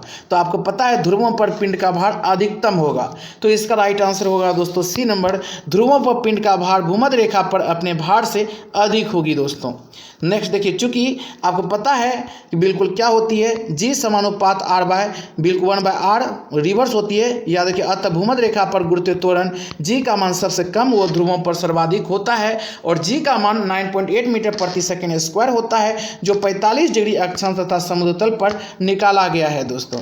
नेक्स्ट 691 नंबर देखिए, पृथ्वी की सतह पर गुरुत्वीय त्वरण 9.8 मीटर प्रति सेकेंड स्क्वायर है, तो पृथ्वी की सतह से उसकी त्रिज्या की 1/10 ऊंचाई पर त्वरण मान लगभग क्या होगा? तो इसका राइट आंसर क्या होगा दोस्तों, इसको निकालना होगा। अब निकाल के इसको देखिए क्या होगा। तो ऐसे तो इसका राइट आंसर हो जाएगी दोस्तों बिल्कुल 8.1 मीटर प्रति सेकेंड स्क्वायर। कैसे आया वो देखिए, पृथ्वी तल से h मीटर ऊंचाई जाने पर गुरुत्वीय त्वरण में परिवर्तन देखिए क्या है। तो g बराबर हो जाएगी दोस्तों, तो याद रखिएगा ये जी डैश बराबर हो जाएगी, जी डैश बराबर क्या हो जाएगी, जी बटे 1 + h बाय r का होल स्क्वायर हो जाएगी दोस्तों। और यहाँ पे बताया गया 1 और h दे दिया 1, याद रखिए बाय हो जाएगा 10 क्योंकि r दिया है 10 दोस्तों होता है बिल्कुल। इसको अगर हम लोग सॉल्यूशन करेंगे दोस्तों तो क्या आ गया, 100 ग्राम बटे आ गया 121, याद रखिएगा ये हो जाएगा। अर्थात ये हो जाएगा दोस्तों कितना, तो इसको फिर जी का मान से हम पुट करेंगे, 9.8 से मल्टीप्लाई करेंगे, 8.09 मीटर प्रति सेकेंड स्क्वायर आ जाएगा दोस्तों। नेक्स्ट है 692 नंबर देखिए, पृथ्वी पर किसी वस्तु का भार चंद्रमा पर इसके भार का कितने गुना होता है दोस्तों? तो ये तो आप लोगों को पता ही होगा। तो इसका राइट आंसर क्या है, पृथ्वी पर किसी वस्तु का भार चंद्रमा पर उसके भार का कितना गुना होता है? तो याद रखिएगा 6 गुना, यहाँ गुना पूछा है दोस्तों, यह उल्टा बिल्कुल पूछा है, याद रखिए, इसीलिए इसका राइट आंसर डी नंबर होगा। देखिए, पृथ्वी पर किसी वस्तु का भार चंद्रमा पर इसके भार का कितना गुना होता है? तो पृथ्वी का बताया जाए कितना गुना होता है, तो 6 गुना होता है। देखिए इसके बारे में, चंद्रमा का द्रव्यमान पृथ्वी के द्रव्यमान का 1/81 और व्यास लगभग 1/4 होता है। परिणाम स्वरूप पृथ्वी की तुलना में चंद्रमा पर गुरुत्वाकर्षण बल 1/6 होता है। यही कारण है कि किसी वस्तु का चंद्रमा पर याद रखिए भार पृथ्वी के इसके भार का 1/6 गुना होता है, अर्थात पृथ्वी पर किसी वस्तु का भार चंद्रमा पर उसके भार के 6 गुना हो जाएगा दोस्तों। कितना हो जाएगा? 6 गुना। देखिए 6 गुना बिल्कुल हो जाएगा। कैसे 6 गुना होगा? देखिए, अगर यहाँ पर कितना है, 1/6 है, 1/6 होती है तो 6 गुना तो होगा ही, ये तो आप लोगों को पता ही है। क्योंकि अगर यहाँ पर 600 है तो वहाँ हो जाती कितनी, 600 है तो वहाँ 100 हो जाती है। जब यहाँ 600 है वहाँ 100 हो जाएगी, और यहाँ जब 6 है तो वहाँ क्या होगी, सॉरी वहाँ अगर 6 है तो यहाँ क्या होगी, बिल्कुल 6 के 36 हो जाएगी। आसान है दोस्तों, अच्छी तरह समझिए, बिल्कुल सभी बन जाएगा। 693 नंबर देखिए, एक ग्रह की त्रिज्या और द्रव्यमान पृथ्वी की त्रिज्या और द्रव्यमान के आधे हैं, तो इस ग्रह पर जी का मान क्या होगा? देखिए दोनों आधे हैं, ये तो आसान है बनाने में बिल्कुल। जब दोनों आधे हो जाएंगे वो देखिए कैसे हैं। तो क्या गुरुत्वाकर्षण के कारण त्वरण के लिए सूत्र होती है mg बराबर होती है Gm/r²। बिल्कुल g बराबर हो जाएगी दोस्तों, यहाँ से mm कट जाएगा तो g बराबर Gm/r² हो जाएगा। प्रश्न अनुसार यदि पृथ्वी की त्रिज्या r व द्रव्यमान m हो तो दूसरे ग्रह का द्रव्यमान m/2, बिल्कुल वहाँ दिया आधा, तो त्रिज्या भी आधा होगा, r/2 दे दिया वहाँ क्वेश्चन में। तब ग्रह पर गुरुत्वाकर्षण का बल हो जाएगा कितने दोस्तों? बिल्कुल दोनों गुना हो जाएगा। जब दोनों गुना हो जाएगा तो बिल्कुल कितनी हो जाएगी दोस्तों? 4Gm/2r², और ये 2 से 2 कट बिल्कुल कट जाएगा तो 2Gm/r² हो जाएगा दोस्तों, 2Gm/r²। और समीकरण 2 में समीकरण 1 का मान अगर रखेंगे दोस्तों तो G डैश बराबर 2G आ जाएगा, याद रखिएगा। और याद G का मान दिया 9.8, इसको मल्टीप्लाई करेंगे 2 से तो 19.6 मीटर प्रति सेकेंड स्क्वायर आ जाएगा दोस्तों। नेक्स्ट 694 नंबर देखिए, निम्न में से किस स्थान पर गुरुत्व त्वरण शून्य होता है? किस स्थान पर गुरुत्व त्वरण शून्य होती है दोस्तों? तो याद रखिए, ये तो आप लोग जानते हैं किस स्थान पर गुरुत्व त्वरण शून्य होती है, तो केंद्र पर शून्य होती है। तो इसका राइट आंसर पृथ्वी के केंद्र पर शून्य। अधिकतम पूछा जाएगा तो ध्रुव पर, न्यूनतम पूछा जाएगा भूमध्य रेखा पर। अब वही बताया गया है। हम जानते हैं कि पृथ्वी तल के नीचे जाने पर जी का मान घटता है, जिसका मान जी डैश बराबर हो जाएगा G1 - h/r होता है दोस्तों, के बराबर होता है। ये फॉर्मूला होता है, ये हमेशा याद रखनी है। पृथ्वी के केंद्र पर जी का मान बिल्कुल इसी तरह होगा, बिल्कुल दोस्तों। और यहाँ पर पुट किएंगे तो 0 आ जाएगा, क्योंकि वो बिल्कुल 0 होती है। नेक्स्ट है दोस्तों 695 नंबर, पृथ्वी पर किसी वस्तु का वजन कितनी है? 200 न्यूटन है, तो इसका द्रव्यमान क्या होगा? अब देखिए, अब अच्छी तरह से यहाँ पर आ गया फार्मूला, और ये अभी जो बताएंगे फार्मूला दोस्तों, इसको हमेशा याद रखिएगा, ऐसे याद होगा भी। W बराबर होती है mg होती है, द्रव्यमान गुना ये क्या है g, ये g है दोस्तों गुरुत्व त्वरण। W बराबर, W दे दिया है कितना? 200 न्यूटन, ठीक है, 200 न्यूटन दे दिया। और m नहीं दिया, m ही हमको निकालना है, ठीक है, m ही निकालना है। और उसके बाद क्या दिया है दोस्तों? और जी का मान तो होता है 10 अप्रॉक्स में, बिल्कुल कट गया तो 20 आ गया, लगभग अप्रॉक्स में आ गया 20 क्या तो द्रव्यमान है तो केजी में आ जाएगा, 20 केजी। ए नंबर इसका राइट आंसर हो जाएगा दोस्तों, 695 का ए नंबर। देखिए इसके बारे में, वस्तु का भार W बराबर mg होता है, और वस्तु का भार 200 दिया है, m × 10 हो गया। इसी को सॉल्यूशन करेंगे तो 20 केजी आ जाएगा। नेक्स्ट 696 नंबर, धरती की सतह पर मापे जाने पर एक वस्तु 600 न्यूटन वजन की होती है, चंद्रमा की सतह पर इसका वजन क्या होगा? चंद्रमा की सतह पर इसका वजन क्या होगा? तो याद रखिएगा दोस्तों 10 न्यूटन होगा, क्योंकि पता है 1/6 होता है, तो 60 का 1/6 करेंगे दोस्तों तो बिल्कुल ये कट जाएगा, तो 10 ही आ गया ना, 10 न्यूटन। नेक्स्ट है, अब इसी को क्या गया है, चंद्रमा पर गुरुत्व त्वरण जी का मान पृथ्वी के गुरुत्व त्वरण जी के मान का 1/6 भाग होता है। और यहाँ पर दे दिया दोस्तों, चंद्रमा पर वस्तु का भार 1/6 होता है, और 60 को बिल्कुल करना 1/6 तो 10 न्यूटन आ जाएगा। अतः चंद्रमा की सतह पर वस्तु का भार कितना हो जाएगा? 10 न्यूटन। नेक्स्ट 697 नंबर, चंद्रमा पर, याद रखिएगा, चंद्रमा पर किसी वस्तु का भार पृथ्वी पर इसके भार का कितना गुना होगा? भार है तो ये तो होगा ही गुना दोस्तों, और ये अभी जस्ट हम लोग बता दिए 1/6 गुना होगा दोस्तों, 1/6 गुना, ये अभी जस्ट हम बताएं बस, और कुछ नहीं, ये फार्मूला जैसा है। नेक्स्ट 698 नंबर, एक वस्तु का भार पृथ्वी पर कितना 6000 न्यूटन है, तो चांद की सतह पर उसका भार क्या होगा? तो याद रखिए उसका भार हो जाएगा दोस्तों 1000 न्यूटन हो जाएगा। बिल्कुल चांद की सतह पर 1000 न्यूटन भार हो जाएगा बिल्कुल, क्योंकि 1/6 से हमको मल्टीप्लाई करनी पड़ती, जब करेंगे तो 1000 न्यूटन हो जाएगा दोस्तों। बिल्कुल उसी तरह किया गया। हम जानते हैं कि चंद्रमा पर गुरुत्वीय त्वरण का मान पृथ्वी के गुरुत्वीय त्वरण का केवल 1/6 होता है, इसीलिए चांद की सतह पर वस्तु का भार बराबर जी की सतह पर वस्तु का भार हो जाएगा 1/6। इसी को हम लोग 1/6 करेंगे दोस्तों, तो 1000 न्यूटन आ गया। नेक्स्ट 699 नंबर देखिए, किसी वस्तु का भार मास 20 kg है, तो पृथ्वी में उस वस्तु का भार वेट क्या होगा? और कुछ नहीं, हम लोगों को फार्मूला पता है और फार्मूला हम लोग पुट करेंगे दोस्तों, बहुत ही आसान तरीका से आ जाएगा। फार्मूला क्या होता है? फार्मूला होता है W बराबर mg। और W दे दिया, W नहीं दिया है, देखिए W यहाँ 20 kg, सॉरी m दिया है 20 kg, और g का मान, अच्छा जी का मान भी दे दिया रखने के लिए, कितना 9.8, ठीक है 9.8। और हम लोगों को निकालना क्या है? हम लोगों का निकालना है भार, W निकालना, बस और कुछ नहीं। इसी को सॉल्यूशन करेंगे, नीचे आ जाएगा 10 और ये बिल्कुल कट जाएगा दोस्तों, कट जाएगा तो 98 गुना 2 कर देंगे। जब 98 गुना 2 करेंगे तो इसका राइट आंसर हो जाएगा बिल्कुल सिंपल सा दोस्तों, बी नंबर 196 न्यूटन आ जाएगा।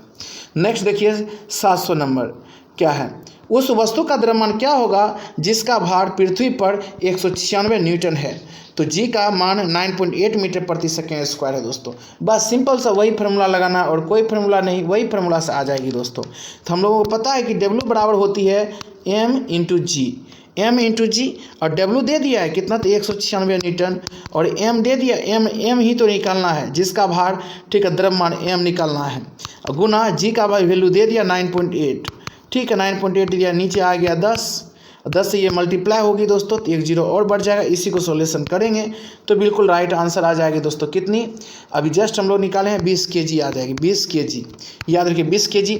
और बिल्कुल दोस्तों आज यही हम लोग कंप्लीट करते हैं, और आगे नेक्स्ट पार्ट आएगी इसकी दोस्तों, बिल्कुल पूरी तरह से हम ये पूरी बुक को page bye page, question by question दोस्तों हम पूरी बुक को कंप्लीट करेंगे। आप लोग घबराइए नहीं दोस्तों, आज थोड़ी बहुत दिक्कत हुई होगी बिल्कुल आवाज़ में भी दोस्तों, क्योंकि नींद भी आ रही है, क्योंकि पूरा दिन दोस्तों हम व्यस्त थे, बिल्कुल हरासमेंट हो गया दोस्तों, क्योंकि पूरी दिन हम किसी के शादी में दोस्तों पूरी तरह इधर उधर कर रहे थे दोस्तों, जिसके कारण हमको भी लग रहा है कि बिल्कुल आज वीडियो नहीं बनाना चाहिए। अगर दोस्तों आज वीडियो अगर नहीं बनाते तो आप लोगों को प्रॉब्लम होती कि बिल्कुल एक दिन क्या हो जाती दोस्तों, एब्सेंट हो जाती।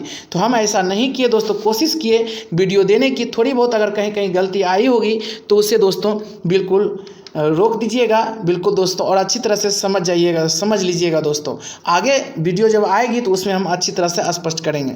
चलिए दोस्तों मिलते हैं तब तक के लिए दूसरे वीडियो में दोस्तों, तब तक के लिए have a nice day all of you. अपना ख्याल रखिए, अपने फैमिली का ख्याल रखिए, और हाँ अच्छी तरह से पढ़ाई लिखाई करते रहिए दोस्तों।